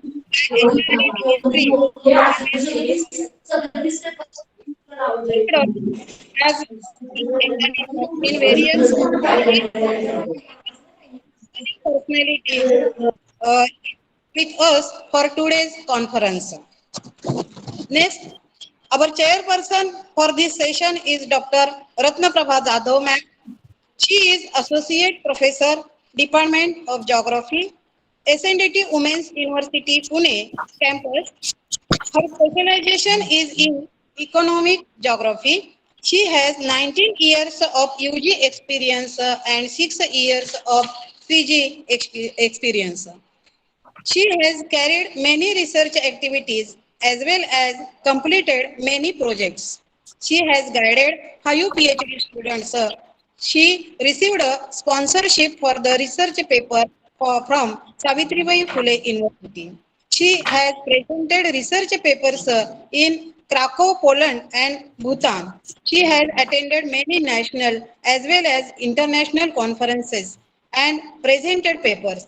She has published two books in her books and her books Vanijya Bhugol is accepted by Savitribai Phule University School of Open Learning Distance Education Program. She has published 28 research papers and thereof them has published in various books. It is our pleasure to hear from these stalwarts.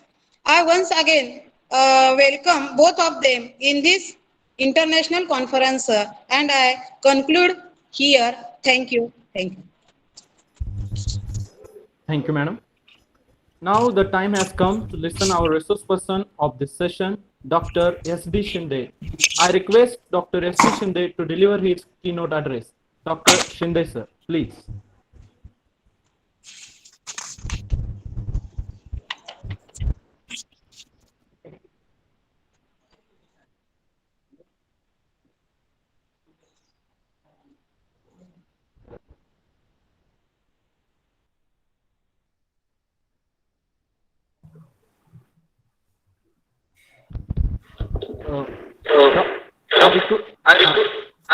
Yes. I request Dr. Shinde sir to deliver his keynote address. Shinde, Okay. Thank you. Thank you very much, sir. Thank you. First of all, thank you very much to the convener R.S. Kadam sir, my friend Dr. Moon, and Santosh Mane, and all team of Sarkar Bhushan, Dr. S.K. Patil Mahavidyalaya Kurundwad, for giving me this opportunity to share my views, ideas about this sustainable development and environmental issues. I must congratulate to the organizer because this is a very right, in fact, high time to discuss these sustainable development and environmental issues, because the location of that Shirol College and surrounding area, they are already facing or suffering from a lot of environmental issues because of blind development. And I must congratulate previous keynote speaker, Dr. Alak Paul. He has covered different aspects of this particular sustainable development goals, number of goals, and the topic covered under that particular goals. I will just highlight the environmental issues in India and the steps taken by government. There is no doubt about the blind development all over the world. Of course, in India also created several environmental issues, and we will just discuss. We all know that because now geographers have also contributed through their research paper, through conferences, through syllabus and all that particular things. And this conference is also again one part to create awareness, because that is one remedy to combat that environmental issue. So while speaking, because I have 20-25 minutes, while discussing about the environmental issues, I think a lot of already discuss about these particular issues. But in case of India, we means through research paper and all that particular things, the basic thing is that the rapid growth of this particular population, because we are second and likely to be first in the world. Okay, so the rapid growth of population, then the most important thing about urbanization, increased urbanization, industrialization, of course, poverty, because there are three pillars of sustainable development, and that education, environment, and inclusive policy. So the poverty imbalances are there, and these are the responsible or that harming to the environment and giving a lot of issues. Of course, these particular issues prevent in India. We will just highlight 4 or 5 issues because there is a list of these particular issues. We all are aware about the degrading air quality index, not only Delhi, Mumbai, but other cities. Alok Paul, he has cited examples from South Asia, Bangladesh, and from India also. So there is a serious concern about air quality index. Then, of course, environmental degradation. Not only means a lot of indicators are there.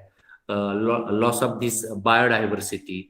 Of course, the Himalayan ecosystem, not only Himalayan ecosystem, but loss of resilience in the ecosystems, increased urbanization in Himalaya.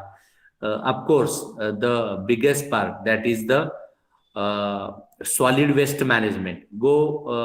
Even in a small city, there is a problem of waste management, and there is a lack of this particular proper solid waste management or waste management.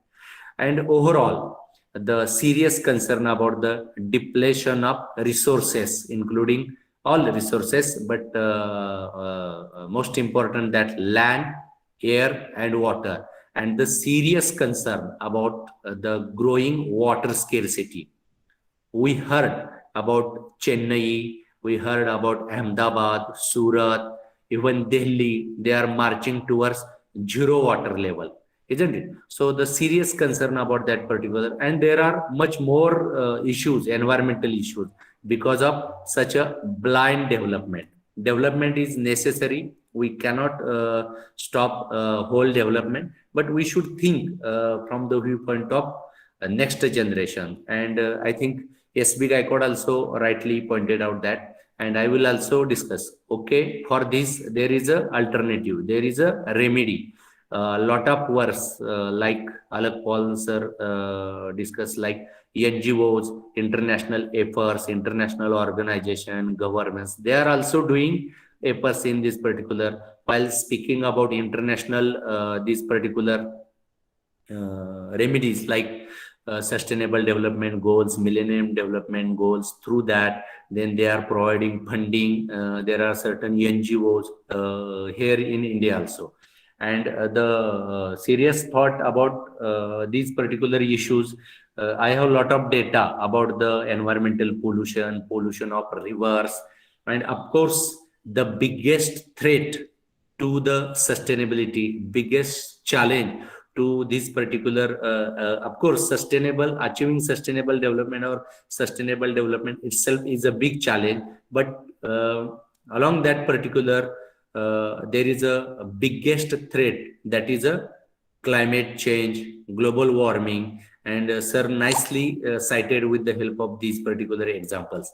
Because if you analyze in case of India, even in Western Ghat and other that particular thing, because of the forest fires, because of the increasing incidence of landslide, because of flood, intensity of that particular flood, then encroachment, all these particular things, there is a vicious cycle.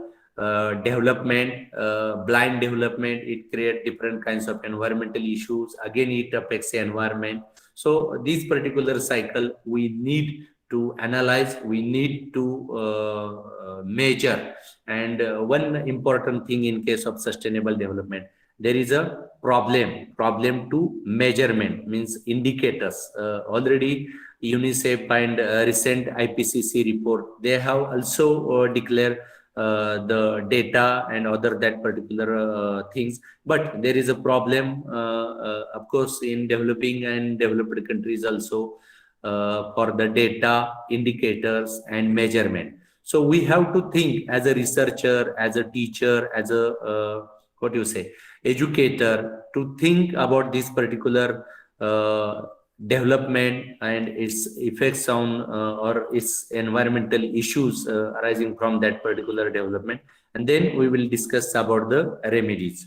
Of course, government, because when we will discuss about the remedies, there are certain remedies we can extend the effects, we can extend that particular environmental issues, but we cannot stop all these particular things. But the major issue, there should be strong political will. I think as a researcher, we can understand there should be firm policies with the help of strong political will, with the help of strong policies, with the help of awareness, with the help of technology, green and clean technology, with the help of research, we can extend that effects on the environment and all the degradation. And there should be minimum program. There should be minimum program about this particular thing. So of course, government and other agencies, they are doing at their level. But as a researcher, our this particular duty, while creating awareness about these environmental issues. In case of India, as I say that river pollution is at the apex, urban sewage problem is there, water scarcity. Then, of course, effects. India is one of the most vulnerable country in the list of that particular climate change affect countries because of our what you say biodiversity, because of our this particular location and monsoon, these particular things. So government on their own, they are also doing, but there should be participatory approach from every citizen of this particular country. Of course, the environment, the government, their political will, huge role to play in helping and this solution of these particular environmental issues and the problems. And of course, as I say that I am more concerned about issues in India, a lot of data, but due to this particular time limit, I will just highlight that particular problems. You also well aware about these particular problems, but the government of India has already taken various steps to safeguard and environment this particular thing. Educational institutions as universities, colleges, teachers, students, and all the stakeholders of that particular education system, they can also contribute a major role to come up with this particular thing. And you are also well aware about government steps for the this particular achieving sustainable development. There is a commission and all that particular thing, but through Swachh Bharat mission, government also achieving that sustainable development. Then there is a program like Green Skill Development Program, means urban spaces and Spong City and other that particular smart city like that. Then Namami Ganga program that Alak Paul said about the water pollution and river pollution. This is a dream project about this particular Ganga Clean Action Program. Then on the basis of this, there are certain small rivers. There is again program to river basin management, river basin, this particular analysis. Then the most important thing that CAMPA Act, like Compensatory Afforestation Fund Act, CAMPA, then National Mission for that Green India, then National River Conservation Programs. So conservation of natural resources and ecosystem through these particular programs, through funding to the universities and other that particular NGOs. Government also taking efforts to achieve that particular sustainable development and all that particular.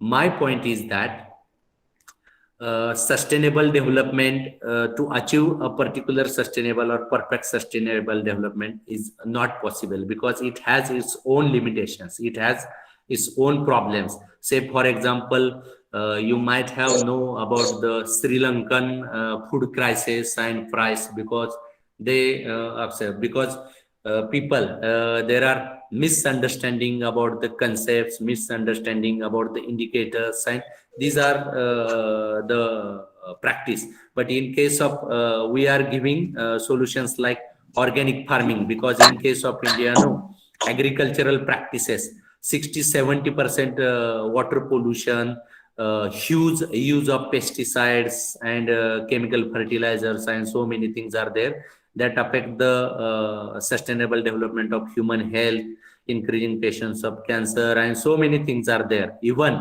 in the local areas of Shirol, there was one newspaper article about increasing patients like that. But the agriculture sector is one of the cause, and for that we are giving remedies like sustainable development or organic farming. But the term organic farming misunderstood by because they self-declared because there is a separate agency to monitor that particular organic farming and other things. My point is that, as I said, Sri Lankan crisis, because they are practicing this particular organic farming, but now there is a what do you say, lack of food and hike in the food prices like that. So while discussing a particular remedies, we should come with a proper or foolproof program. So my point is that, okay, we have to achieve that particular sustainable development, but while achieving that particular sustainable development, we have to think in the long run, because this is a long run process. It will take time, and we will discuss as per this particular one problem and their sustainable solutions. Say 2-3 problems like that, water scarcity or climate change, how to combat with that particular climate change in a sustainable manner, in a sustainable this particular development process. Then of course water scarcity, again with the help of that technology, with the help of rainwater harvesting, so many things are there. So we have to think as per that sustainable development goals, that sustainable indicators, measurements. We have to revolve that particular system to measure that data, create huge awareness and all that particular thing. So while discussing about sustainable development and environmental issues are crucial. They are at the high level. We have to discuss that particular issues. We have to fix that particular, say for example, carbon sequestration, for example, carbon emission. If there is a standard target to achieve, we have to reduce this particular carbon emission 2020, 2025, like that. And then accordingly, we can plan the programs like plantation of tree, like ethanol, like reduce the fuel, public transportation, like that. So my point is that while discussing this particular sustainable development and these particular environmental issues, we have to discuss all the environmental issues. We have to generate the data, indicators to measure whether that environmental degradation and that particular parameter, that particular, say for example, ecosystem, biodiversity, water quality, air quality, all these particular parameters, we have to create a lot of awareness, because in case of India, there are a lot of what you say, laws, a lot of act, but people are not aware about that particular these particular things. So first of all, the first thing is that to create awareness, give them alternatives. And my point is that Saptarishi sir is also here. Sir always emphasize on the Gandhian philosophy, on the Gandhian perception, isn't it, to achieve that particular sustainable development, like simple living, reduce your needs, isn't it? But because of people's attitude, because of this particular what you say, market oriented economy, because of that fertilizer companies, because of this particular advertise, so many things are there. So we have to think from that point of view. We have to think about the Gandhian philosophy, the traditional ways already practiced in India, to come back with that particular. And as I say that we can only minimize these particular environmental issues. We cannot stop all the environmental issues. We can extend the impact. And for that purpose, we have to apply the minimum program. And that minimum program may be, as I say that, first of all, we have to think about the climate change, global warming, because that is the biggest threat to achieve that particular sustainable development, isn't it?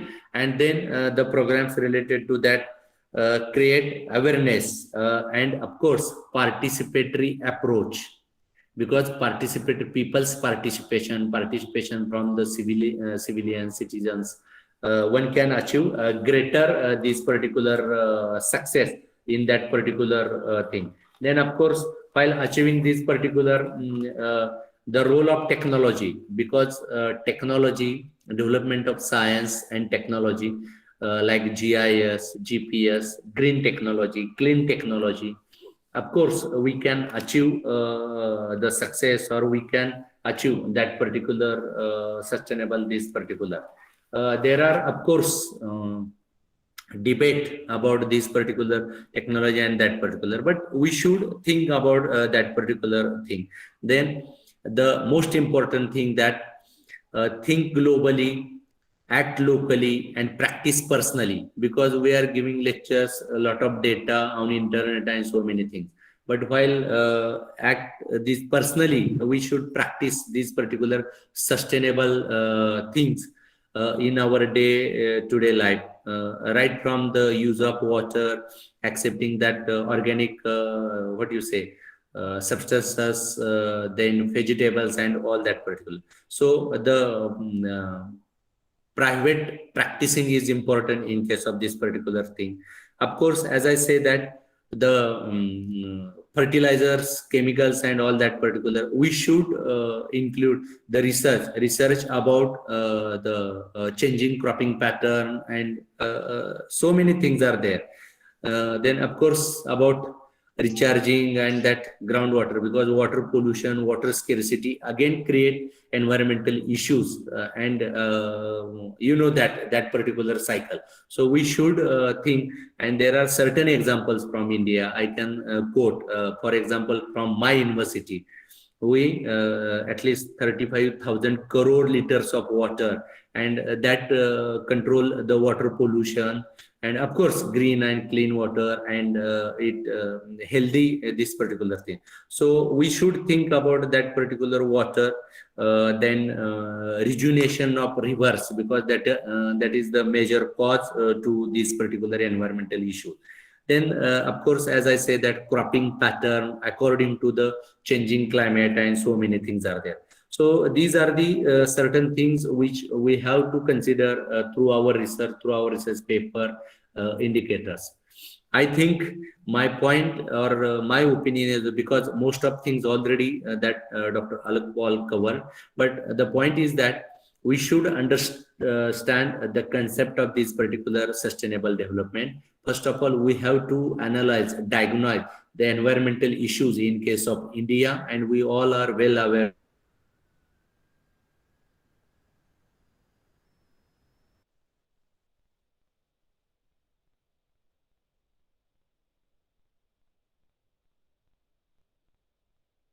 we have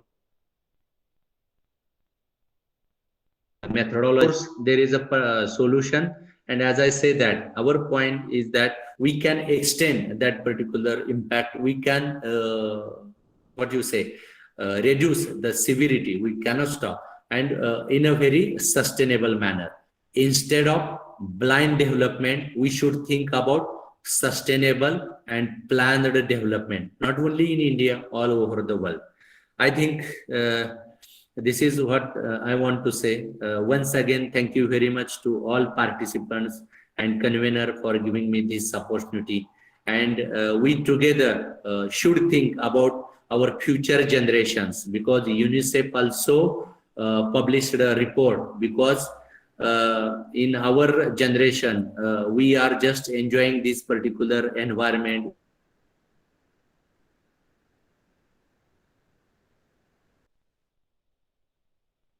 We are enjoying next generation, because the little child, they are more vulnerable to this particular issue. So we should think as a researcher, as a teacher, about their welfare, about their generation.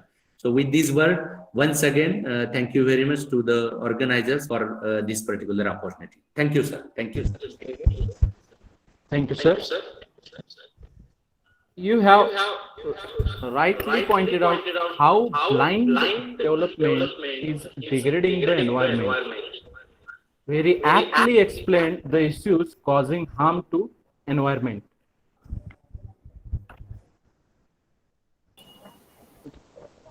Very aptly explained the issues causing environment and also suggested remedies. Thank you, sir. Thank you so much.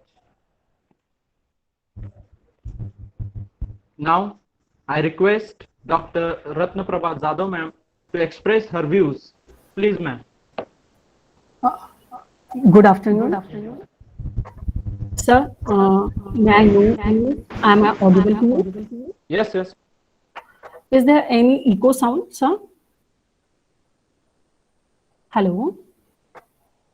Am I audible to you? Yes, ma'am. Okay. Yes, ma'am. Yes, yes, ma'am. Okay. Yes. Okay. Honorable dignitaries, respected resource person, President Speaker, Professor K.C. Ramotra, sir, Professor Praveen Saptarshi, sir, Professor Sambhaji Gaikwad, sir, Shinde, sir, the convener of this conference, Professor R.S. Kadam, co-convener Dr. Moon, sir, the organizer committee members, all the participants from different universities, colleges, research scholars, and all the geographers. We all are here gathered to discuss about the environmental issues and sustainable development. First of all, I would like to congratulate and thank Professor Sambhaji Shinde sir, who have delivered this nice lecture and covered all the points regarding the environmental issues. And the second one, what are the remedies to solve these issues in a magnificent ways.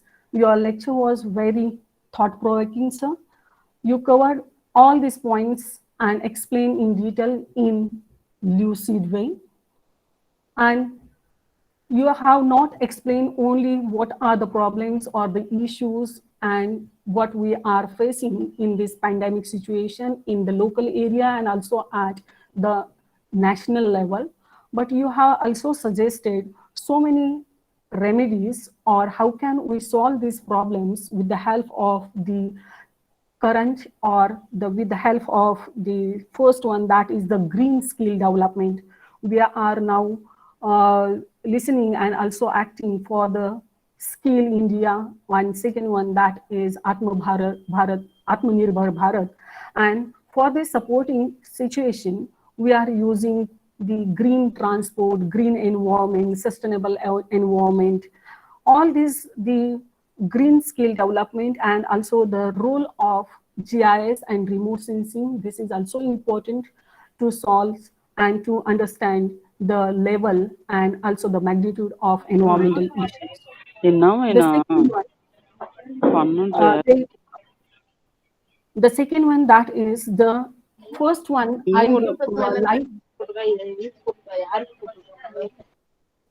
I like your thought, that is to understand the local environment, local issues, environmental issues, and act at a global level. And there is also the participatory action, and the second one, practice personally, or the participation of the local people. This is also very important to solve all these environmental issues, because we know that who are the creator of these environmental issues, environmental challenges. We are the people, we are the local people, and also all the people, these are responsible to create all these environmental issues. That's why our participation to solve all these environmental issues, our participation, this is very important. And that's why the approaches of sustainable development that should be applied, such as the estimation of environmental impact, natural resource accounting, and the appraisal of environment and government policies. This because the government policies, we know all the government policies and planning and management, that is done at local level and also at the national level, but the implementation, that is very important to solve and for the sustainable development. Therefore, This sustainable development can be achieved only if we are proactive for checking the environmental degradation, and second one, that is the pauperizations.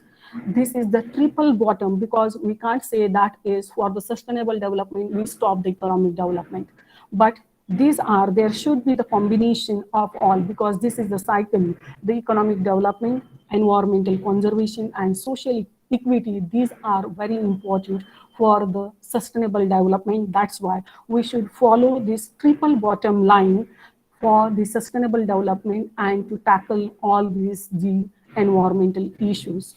That's why uh, I uh, I would like to thank Professor Sambhaji Shinde sir, who have delivered all this lecture, that is, and all covered all these the points in a lucid and very in detailed manner. He focused on local problems and also how can we solve these problems with the help of our participation. Uh, this conference, I hope, will attract local people to such a current environmental issues and motivate them to undertake these studies regarding inclusive sustainable development and environmental issues at local and global level. It can be said that we can say global, then we know that the global problems and also the local problems, but we have to solve these local problems by thinking the global. So I at the last, I will extend my sincere thanks to the organizer committee who have given me this opportunity for this session, chair the session. So I thank convener Professor R.S. Kadam sir, co-convener Dr. V.S. Moon sir, and I also congratulate today's organizers of this conference, because they have selected this theme, sustainable development and environmental issues. Thank you very much. Thank you, ma'am. You have very precisely explained the insightful thoughts from keynote address and also suggested the remedies to achieve sustainable development. Thank you, ma'am. Now I request Mrs. Sunanda Patil to propose vote of thanks of this session. Please, ma'am. Namaste and good afternoon, everyone. Myself, Sunanda Patil, here to propose vote of thanks of this second session. I would like to express my gratitude to our resource person, Professor Dr. S.D. Shinde sir, for delivered very nice and informative lecture. I am also thankful to chairperson of this session, Dr. Ratnaprabha Jadhav, for presence and contribution to make this conference a great success. I am also thankful to your valuable time and insightful thoughts. I am also thankful to all participants. Thank you, sir and ma'am. Thank you once again.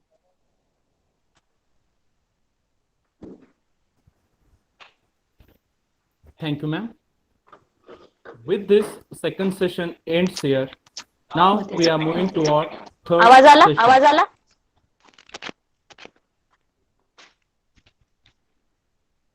For third session, we have with us Dr. A.H. Nanavare sir, Professor Shri Shivaji Mahavidyalaya Barshi as a resource person, and as a chairman, we have with us Dr. B.S. Jadhav sir, Head Department of Geography, Shri Vijayansi Yadav College.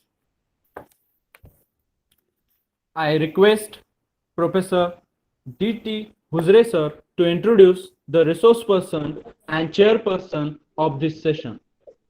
Professor D.T. Huzre. Good afternoon, everyone. My name is Professor Deepak Huzre, and I am here to introduce our resource person and chairperson of this third plenary session.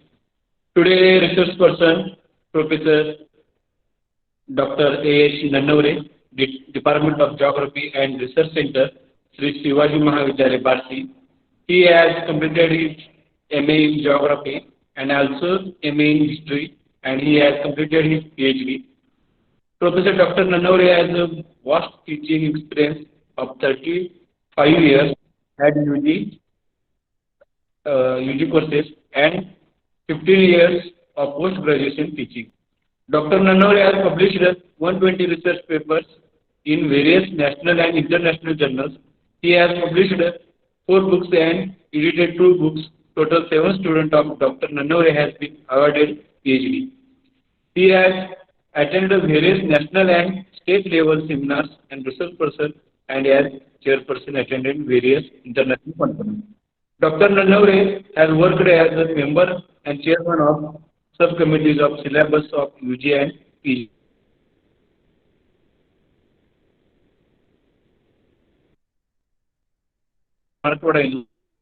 Aurangabad.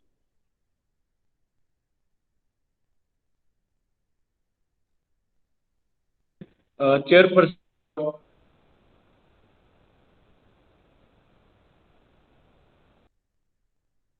working as a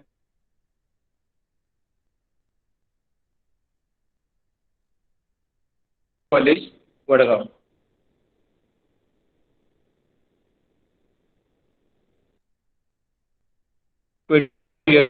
PG 6 years. His research specialization is settlement geography, population geography, regional planning, economic geography, and environmental studies. He has vast research experience. Under his guidance, one student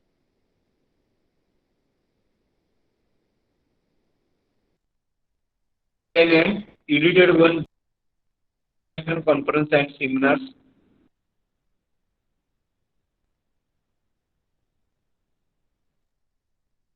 He completed 2 research projects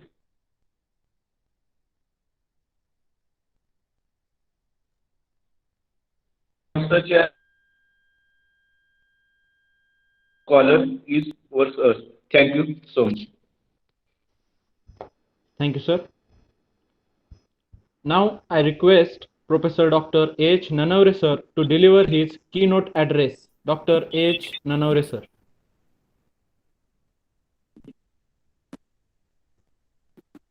Good afternoon, everybody. Good afternoon, everybody. Am I audible?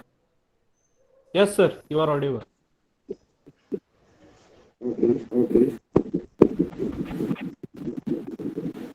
I have really pleasure to say my thoughts regarding the exploitation of groundwater and the sustainable development with this scholar from the different part of the India in general and different part of the world in general and India in particular.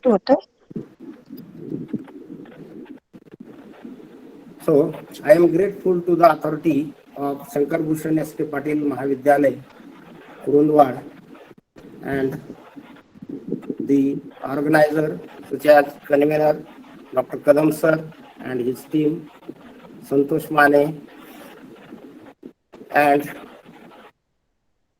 I know that Honorable Saptaris sir is here, Honorable Ramotra sir is also here, and the Dr. Samadhi Shinde, Dr. Gaikwad sir, and so many scholars are here. Friends, as earlier resource person have told about the different environmental issues and why these issues are formed. So, growth of population, growth in number of vehicles, and the growth in number of industries, technological development in one hand, and the increasing wants on the other hand leads environmental problems such as over exploitation of resources, then the ozone depletion, scarcity of water, groundwater depletion, acidic rain, and so on. So resources which are developed to satisfy human wants are produced by an interaction of man and nature. Human wants continue to multiply. With passage of time, man improve his knowledge and develop new resources to meet his increasing demands. The term natural resources has been undergone an expansion in meaning as a result of man's greater understanding of his relationship with the world he lives in. more recently, the resources are used too much, or we say that over exploitation. We know that the resources are the base of the region, as the region which have rich in resources are economically strong, or we say that these are the developed countries or the developed states, because these resources dedicate the opportunity for livelihood and income for the people of the region.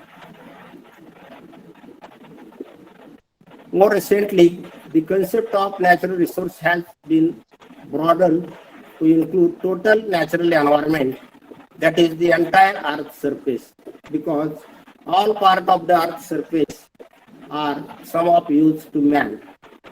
From this point of view, all living and non-living elements of the atmosphere, ocean, desert, and polar, tropical, and temperate region, and also interior of the earth, we have all become valuable resources.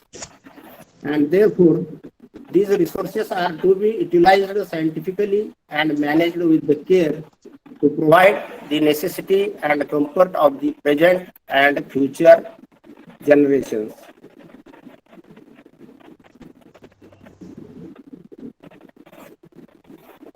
Today, I want to say something, my thought or opinion regarding the water resources, particularly groundwater. Even though apparently evident, water is finite resource and quite scarce in many parts of the earth, including very large part of the India. As we know that 71% of earth's surface is covered by the water, but we have only 2.7% fresh water, and out of them 2% water is locked in ice and glaciers. The water those flows down in rivers are merely 0.001%. Groundwater accounts only for 0.62%, and the freshwater lakes stores only 0.009%. So, thus we have only 1% fresh water which we will use. This situation indicates that formulation of an effective water management plan involving judicious use. As Deming point out that the wealth of the nation does not reside in mineral deposits, fossils, fuels, and abundance of fresh water, but the ability to use these resources intellectually. As we know that with the growth of population, the demand of unpolluted fresh water is increasing. As per Indian standard, per person requires 135 liters water per day. If we see the global scenario of water consumption, then we found that 70% water is consumed by agriculture sector. Then 22% water is required for the industries, and 8% is consumed by the domestic use. As the areas of high density of population, industrialized and urbanized societies, the human intervention become malignant and may cause environmental degradation. Mahatma Gandhi once said that nature had enough for one's need, but not for one's greed. So we should have to remember this sentence: nature have enough for one's need, but not for one's greed. The traditional societies, such as Tribal Society of India, are well aware about this fact. Even our ancient texts refers to worship of mountain, rivers, oceans, winds, rainfall, and so on. If handled with the care and love, nature is bountiful. If overexploited, nature can perverse and take toll from the biosphere. And now we have experienced the cloud burst, then heavy rainfall, then the floods due to the global warming, and these events or this phenomena occurs due to the man's intervention. If we see the globally water use, then we found that it is tripled from the last 50 years, and it is estimated that almost 50% of world population will be living under water stress by 2030. So groundwater is very important resource where surface water is not available, and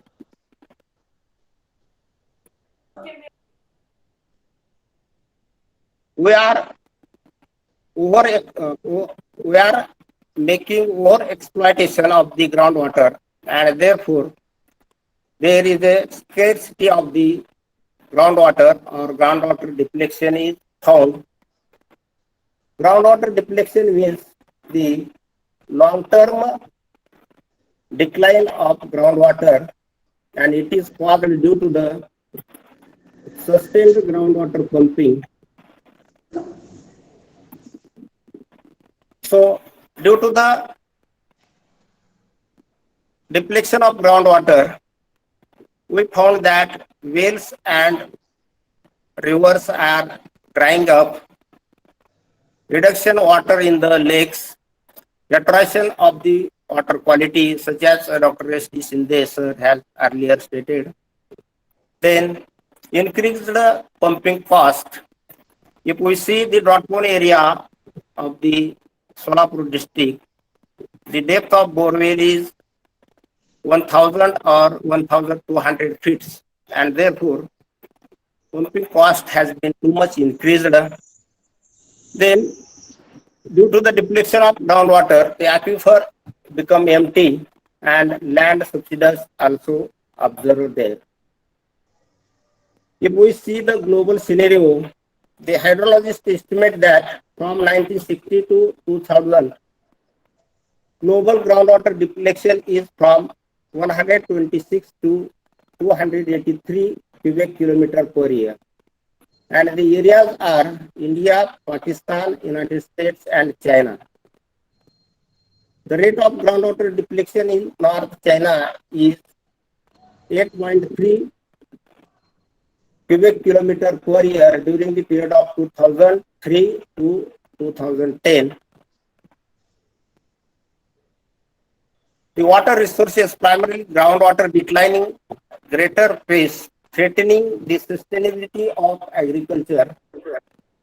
The total reserve in India is 37 lakh million cubic meter, and according to the Vivas and Shah, which is almost 10 times to the total annual rainfall in the country, the report of Grace Mission NASA shows decline at mean level of 4 centimeter per year in India. The Planning Commission, such high rate of groundwater exploitation increased the percentage of unsafe districts from 9 to 30 during the span of 9 years. According to the Central Groundwater Board, the number of overexploited groundwater blocks in the country rose up to the 839, which was 213 in the 1984. As per data of November 2018, 230 million meter cubic groundwater drawn out each year for irrigating agriculture. In Maharashtra, the latest report of Groundwater Survey and Development Agency said that there are 3,342 villages of Maharashtra. The groundwater level is dropped by 3 meters, Overall, 13,984 villages have witnessed a depletion by more than 1 meter as compared to the average of last 5 years. So, what is the situation at the ground level with the development of the irrigation and other technological factors?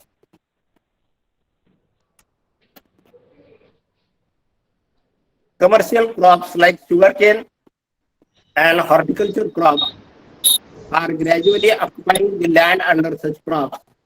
And to survive these crops, farmers are digging bore wells more and more.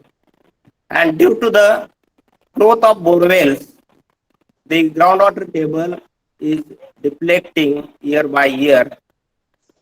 In this regard, we have carried out micro level study of village Medsingi, which is located in Sangola Tahsil of Solapur district. The aim of study is to find out the impact of growth of borewell on the groundwater table. For this study, the field survey has been made, and during field survey, 228 farmers out of 684 farmers, which are borewell holders, are assessed. To find out impact of borewell on groundwater table, regression analysis carried out with the help of computer, and the regression equation is used y is equal to a plus bx. And t-test is also used with the view to understand the confidence level. So, the study reveals that 69.50% of total variation in decline of groundwater table to be influenced by number of borewells. The regression coefficient indicates that increase of only one borewell causes for decline of 18 meters groundwater table. We also studied the impact of course of time on the depletion of groundwater table or decline of groundwater table. This study also reveals that 85.75% of total variation in decline water table to be influenced by course of time. And the regression coefficient indicates that increase of 1 year period causes for decrease of 3.22 meter groundwater table in village medicine.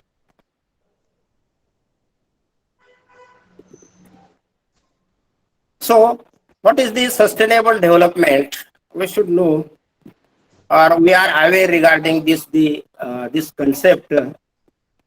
So, sustainable development is a pattern of resource use that aims to meet current human needs while preserving natural resources and ecosystem on which the current and future generations are depend.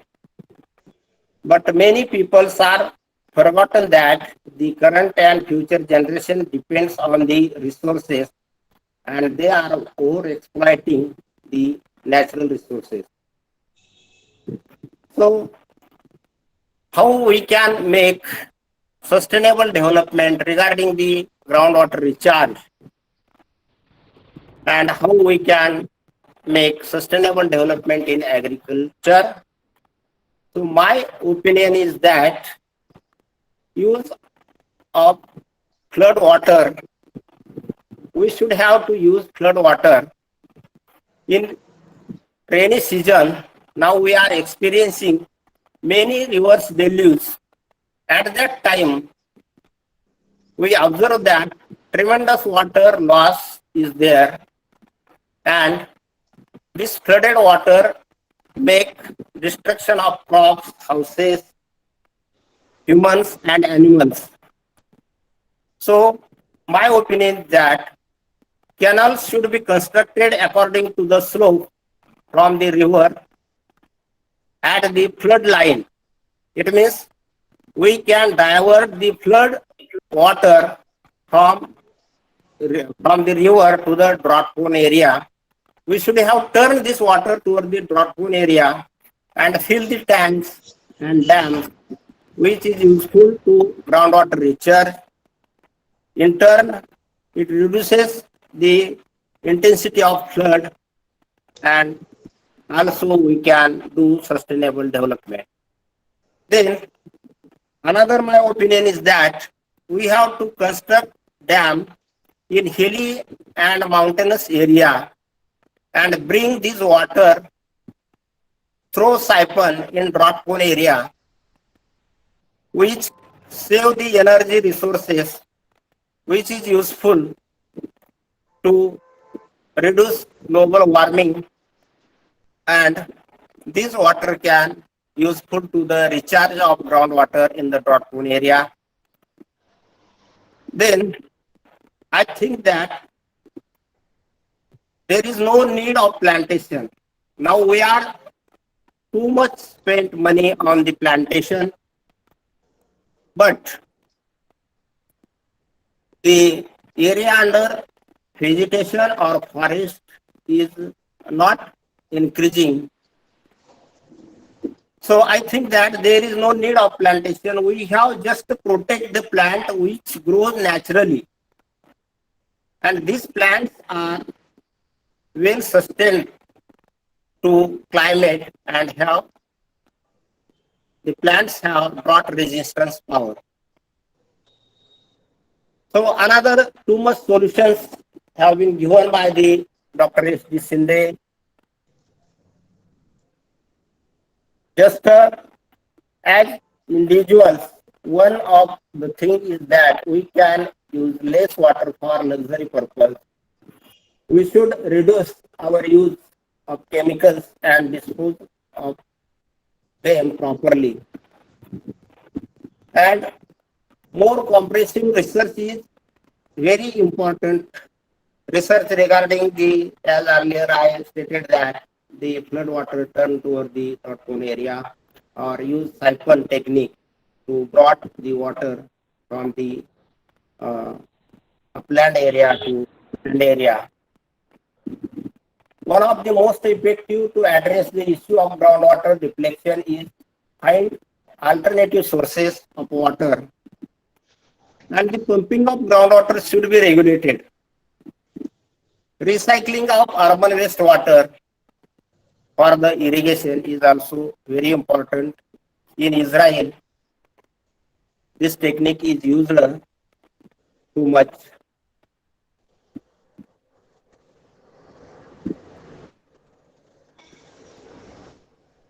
Another is that the mulching. Mulching means the covering soil between row of crops by the plant residues or any other thing. Now we can get mulching papers, and due to the use of mulching, we can the research shows that the 30% yield is increased in many areas of the world. Another technique is that rainwater harvesting. Water conservation through rainwater harvesting is very important.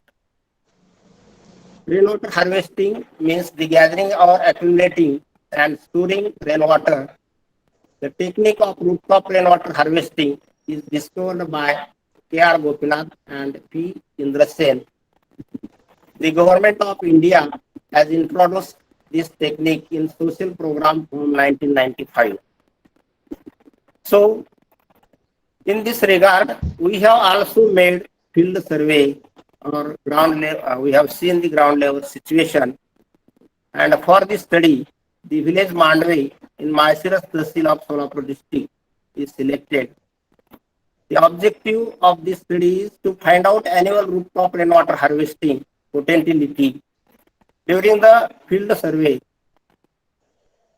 1,600 household days out of 1,600 households, 320 households have been assessed by the systematic sampling technique.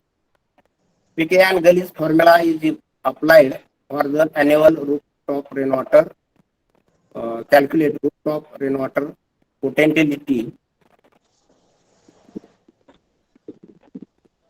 The study reveals that if rainwater is collected from the present possible rooftop in this particular village, we get 21 days water requirement, which is useful in a scarcity period. Then we have to recharge, as earlier Dr. Sinde has also pointed out, the reservation of wells. So conservation of groundwater by the recharging of wells.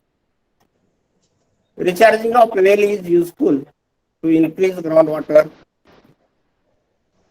It is also improve the aquifer of nearby well also. Then construction of Kolhapur type weirs in the rivulet and rivers is the best way to increase groundwater table. Chain of Kolhapur type of weir may be defined as the backwater of any weir reaches up to the well of previous weir and total river bed or rivulet bed are filled by water. In this regard, we also conducted the field survey. It means I have given project to the PG student, and the objective of this study is to find out the impact of sale of KTVs on groundwater table and agriculture development. For this purpose, we have prepared schedule and make field survey. 95 farmers out of 623 farmers are assessed and data is collected regarding the agriculture development such as cultivated area, irrigated area, deep irrigated area, tractors, electric pumps, per acre use of fertilizer, milch animals, area under high yielding varieties, and area under cash crop, and groundwater table of wells before construction of KTVs and after KTVs. So this study reveals that average water table of village Saurgaon, Devangra is increased by 8.55 feet after construction of chain of KTVs. This increase of groundwater table changed the agriculture of village.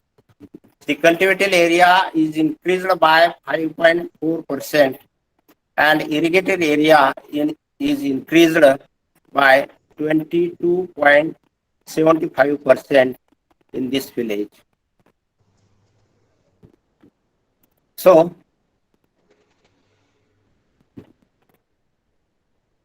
I have expressed my thought regarding the groundwater depletion and what I want to solutions on them and what is work our PG student done in this regard. Thank you very much.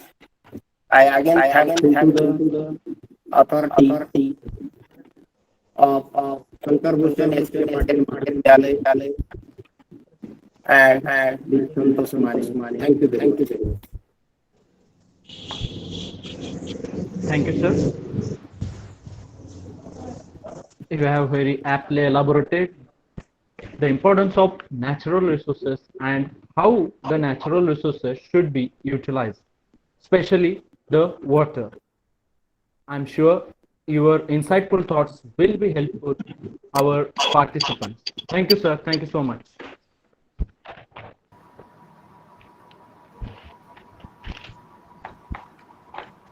Now I request our chairperson of this session, Dr. Jadhav sir, to express his views. Thank you, sir. Thank you, sir. I am audible. Yes, sir. You are audible. Okay. Thank you, sir. Thank you, sir. It's my great pleasure to share my views as a chairperson in the respect of this session. Respected dignitaries, especially my guru, Dr. Saptarshi sir, Dr. Ramotra sir, Professor S.D. Sinde sir, respected principal, Dr. Chavan sir, convener R.S. Kadam sir, coordinator, Dr. Moon sir, Dr. Santosh Mane, all the dignitaries, experts, researchers, teachers, students, environmentalists, socialists, economists, also decision makers, all participants from India and abroad the India. Just Professor Nanore sir flash light on different environmental problems, water deflection, acid rain, man-nature relationship, over-exploitation of resources, and especially the excellent view on groundwater deflection. In that point of view, the problem of groundwater, I think we all aware about of groundwater depletion. We are suffering of water shortage. So I think this is the proper point. This is the proper need to planning to maintain the groundwater level. Measures of groundwater deflection, this is his hard work and individual. I think everyone know the Nanore sir for his hard work, particularly in the research area. He measures the different bore wells in the respect of groundwater level and its deflection. He not only pointed out the issues of deflection of groundwater, but he also suggested different measures, different way to overcome the problem of groundwater deflection. Now I also congratulate to the college because he point out that he selected proper and appropriate theme for the international conference, sustainable development and environmental issues. I think every one person of the world aware about the environmental issues. From last few decades, we are adopted different kinds of development with blind. The blind development are reflects to the environmental issue. Whatever we concern to our flooding situation, whatever we concern to our drought areas, particularly climate change, global warming. Recently, the number of cyclones, particularly in the Arabian Sea and as well as in the Bay of Bengal, its intensity and its frequency make number of challenges, environmental challenges in front of different sectors like as the agriculture sector, industrial sector, transportation sector, particularly in the urbanized sector. There is the flood situation is commonly occurring in different areas. These are the harmful or threats in front of the people.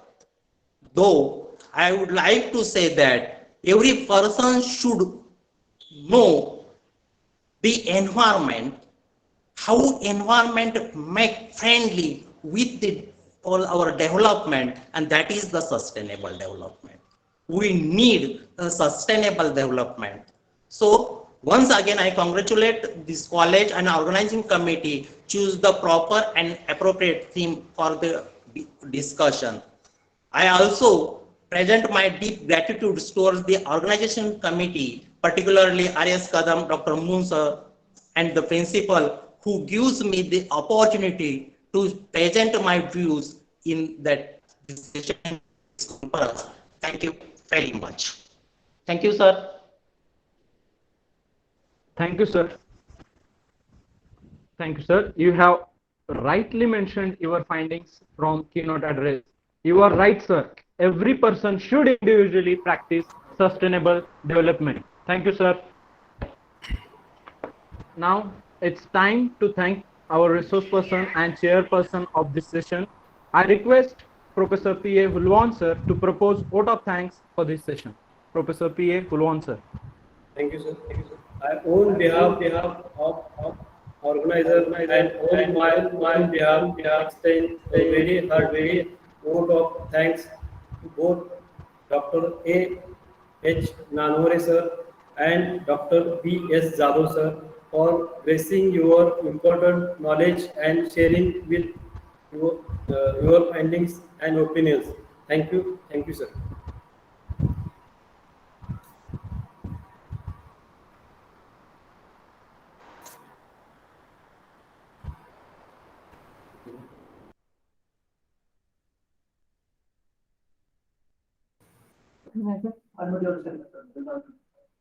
Sir, unmute yourself. Pramod Kai, sir.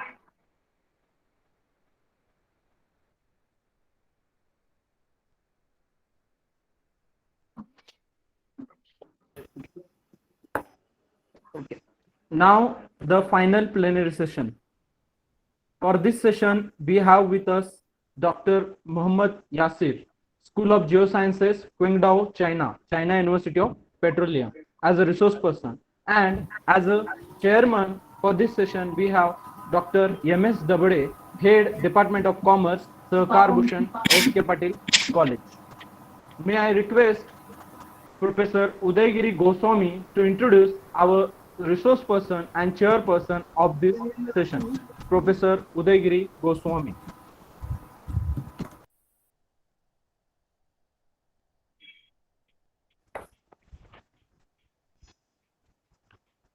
Good afternoon all. My name is Professor Udayagiri Goswami.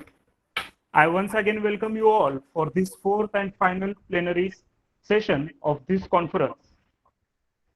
It is my honor to introduce the keynote speaker and the chairperson of this current session. Excuse me. Is there a mic? It is my honor to introduce the keynote speaker and the chairperson of this current session. The keynote speaker of this session, Professor Muhammad Yasir, is from China. Professor Muhammad Yasir is from School of Geosciences, Qingdao, China, and China University of Petroleum. He has attended many international conferences and presented his insightful thoughts through his research papers. Now, secondly, I would like to introduce chairperson of this session, Dr. Mansingh Dabde. Dr. Mansingh Dabde is assistant professor and head of Department of Commerce, Sahkar Bhushan S.K. Patil College, Kurundwad. Dr. Dabde has a vast teaching experience of 18 years at undergraduate and postgraduate level. He is recognized a research guide for PhD from Shivaji University, Kolhapur. At present, 4 students are pursuing their PhD degree under his able guidance. Dr. Dabde has published number of research papers in national and international journals and has also contributed, has also given his valuable contribution in 7 books. Till today, he has guided 450 students for MBA and MCOM projects. It was my pleasure to introduce the keynote speaker and the chairperson of this current session of our international conference. Thank you all of you. And now I would like to request the keynote speaker of this session, Dr. Muhammad Yasir, to deliver his keynote address. Over to you, Mr. Yasir. Hello. Please, Hello. sir. Yes, sir. Okay, thank you so much. Thank you so much. Hello, dear respected professors and students.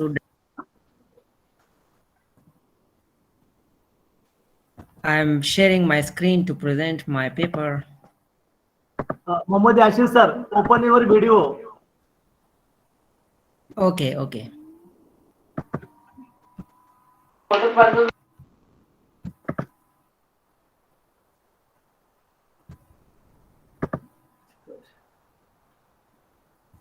You see my screen? Yes, sir, yes. Okay, thank you. Thank you for giving me the opportunity once again to speak on land use cover and urban area inspection monitoring of Charsadda district, Pakistan. Now, let's introduce, for this research, I choose the study area in Pakistan, district Charsadda, which is well known in Pakistan. And this is showing the location map of the study area. For the current research, I use the remote sensing images Landsat 7 and Landsat 8, the year of 2007, 2013, and 2019, to classify it into different classes and extract the built-up area from these classified image by using the 3x3 kernel window. The land use land cover classification analysis of Landsat images for the year 2007, 2013, and 2019. These tables are showing the statistical value for the different classes for the different these 3 years. The table, the detection change between 2007 to 2013 and 2013 to 2019, we see here, and the statistical value for the change detection for different classes. And we also see here the classified image for 2007 and 2013 and 2019, and this is showing the extracted area from the classified images for different 3 years. This is showing the change detection from 2007 to 2013 with different classes, and this is showing for 2013 to 2019 with the different classes. The accuracy assessment of classified image of year 2007 and 2013 and 2019. The table is showing the accuracy for different classes, for example, waters, built up, and barren land and vegetation. The overall accuracy for 2007 is 19.12 and 2013 is 90.97, and overall accuracy for 2019 is 19.4. The urban area extraction of urban area from 2007, 2013, and 2019 image, showing here the different for the different classes for different years, and this is showing the extracted area, the built-up extracted area from the classified image for these 3 years, and this is showing the statistics value in a percentage for these 3 years. The discussion for experimentation are carried out using the Landsat image for the year 2007, 2013, and 2019. Present study recognized vegetation, water body, built-up zone, and barren land as for different land use land cover classes, which have shown a considerable variation in Charsadda district, Khyber Pakhtunkhwa, Pakistan. Through quick urban expansion is detected owing to the high population, pollution, expansion, and other framework services and study area. For example, health facilities and education. It has been witnessed in classification of land use land cover that main portion of the vegetation zone and barren land area transform into urban zone. The maximum likelihood supervised approach is applied for the classification of Landsat image for the land use land cover and produce the great level of extents of entire 4 classes. The certain post classification majority filtered method was applied in this study with neighborhood 3x3 kernel window for extraction of wanted result. The main 2 findings in the current research work: firstly, the MLC are classified the Landsat image of the year 2007, 2013, and 2019 into 4 different classes. The vegetation cover barren area is typically transformed into built-up zone speedily. The second outcome and the extraction of the urban region, which is analyzed in period of 12 years between the Landsat image of 2007, 2013, and 2019. The research portrayed that the significant land use land cover classes are immediately several of urban region is prominent in the district Charsadda. The conclusion, this research work has been very useful consideration and understanding and examining the land use, land cover fluctuation and sprawling of urban region and Charsadda district, Khyber Pakhtunkhwa, Pakistan, using the Landsat data multi-temporal by the Landsat image of 2007, 2013, and 2019. The current research work has been classified land use, land cover, different classes of the district Charsadda by using the maximum likelihood classification GIS method. The MLC observed the land use, land cover variation from previous 12 years and witnessed considerable rise in the built-up zone owing to that maximum vegetation and barren transform representing main cause of the urban expansion during the study period. The current result of classification over last 12 years portrayed that built up area enlarged in sense of the percentage 25 to 0.29% from 2007 to 2019, although quick reduction noticed in the barren land and 19% and vegetation area is 6.22%, water body are enlarged 0.2%. Many of the important fluctuation in the land cover and land use pattern are examined in the districts. Many main variation witnessed in the built-up zone, which quickly enlarged at 25.29% through the extensive reduction observed in the vegetation area, barren area from 2007, 2013 to 2019.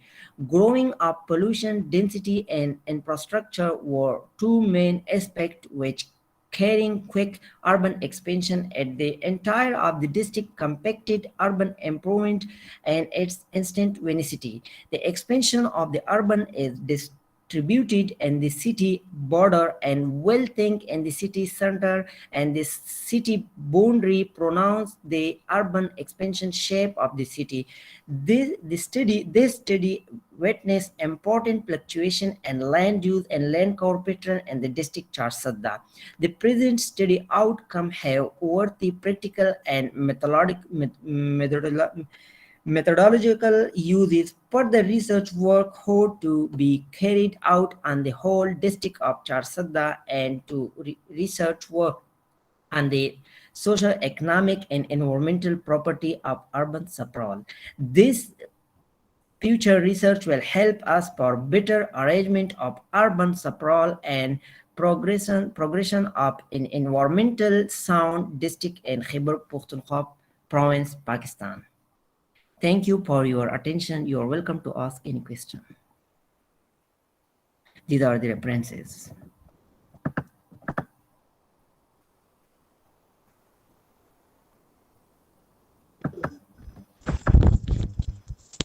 Any questions from the participants will be invited.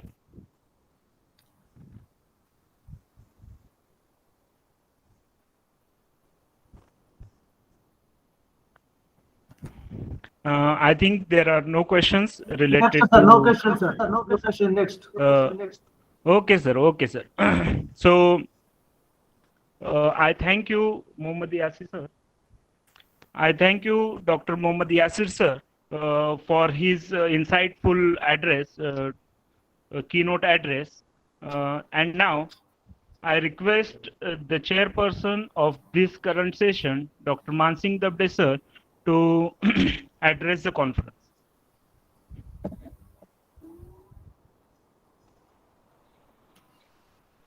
Namaskar. Good afternoon, all of you. Am I audible? Yes, sir. You are audible. Yes. Okay, thank you. Yes, sir. Good afternoon, all of you. Today, we all are gathered here through online for one-day interdisciplinary online international conference on sustainable development and environmental issues. This conference is organized by Department of Geography and IQAC, Sarkar Bhushan SK Patil College, Kurundwad, Maharashtra, India. I am thankful to all the conveners to the convener of this conference, Professor R.S. Kadam sir, co-convener Dr. V.S. Moon sir, and chief organizer, in charge principal Dr. Y.M. Savan sir, for selecting this very important topic, that is sustainable development and environmental issues. From morning, the think tanks in the areas of geography, Dr. K.C. Ramotra sir, Dr. Alok Paul sir, Dr. S.J. Shinde sir, Dr. A.H. Nanavre sir, and Muhammad Yashir sir delivered mesmerizing lecture and focused on various dimensions of sustainable development and environmental issues. In this session, Muhammad Yashir focused on interdisciplinary views of sustainable development, especially on Pakistan. Now, this study is based on actual research. Now, he wants to say that the detection changes between 2007, 2013, and 2019. He mainly focused on the water body and built-up zone. He wants to say that the impact of quick urbanization, quick urban expansion on the environment. That is, he wants to say that there is the negative environment or negative impact on the environment, that is on water pollution and others. I think the today's thoughts are very fruitful and useful for the planning, for the government planning. It is also useful for the further research throughout the world, because we should have to use the natural resources and energy in such a way that it does not harm the environment. And yes, it is our duty to hand over the quality natural resources and quality environment to our next generation.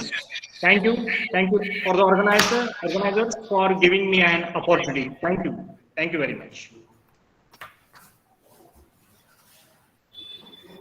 Thank you, Dabde sir, for all your insights related to this international conference. Now, I request Dr. V.S. Moon sir to propose the vote of thanks. Good morning, all. My name is Professor Dr. V.S. Moon. It's my pleasure to propose vote of thanks on this occasion of the first international conference organized by Sahakar Bhushan, S.K. Patil College, Kurundwad, Department of Geography and IQAC. I, as a co-convener of this international conference, thank all delegates to speaker who all joined an online international conference. First of all, I am thankful to the President of National Institute of Education, Kurundwad, Honorable Mr. Jairam Babu Patil, and I am also thankful to in-charge principal, Dr. Y.M. Chavan sir, for his guidance and support, and HOD, Department of Geography, Professor R.S. Kadam, and grateful to all the great personalities present in this conference. Dr. Alok Paul from Bangladesh, Professor Muhammad Yasi from China, Professor Dr. K.C. Ramotra, Professor Dr. S.D. Shinde, Professor Dr. A.S. Nannavare, Professor Dr. S.B. Gaiwad, Dr. Ratnaprabha Jadhav, Dr. S.B. Jadhav, Dr. M.S. Dabde, and Professor Santosh Manesar. Last but not least, I would like to express our sincere gratitude to all the teaching and non-teaching staff of our college for their support to make this conference a huge success. Also thankful to Dr. Praveen Saptarishadar. Once again, thank you to all. Thank you, Dr. Moon. Now, after this, the conference will be concluded with the national anthem, and I request all the dignitaries and the participants to stand up for the national anthem.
Become the man of the match.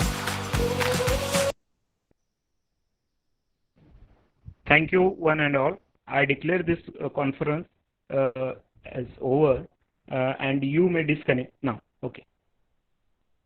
Thank you all.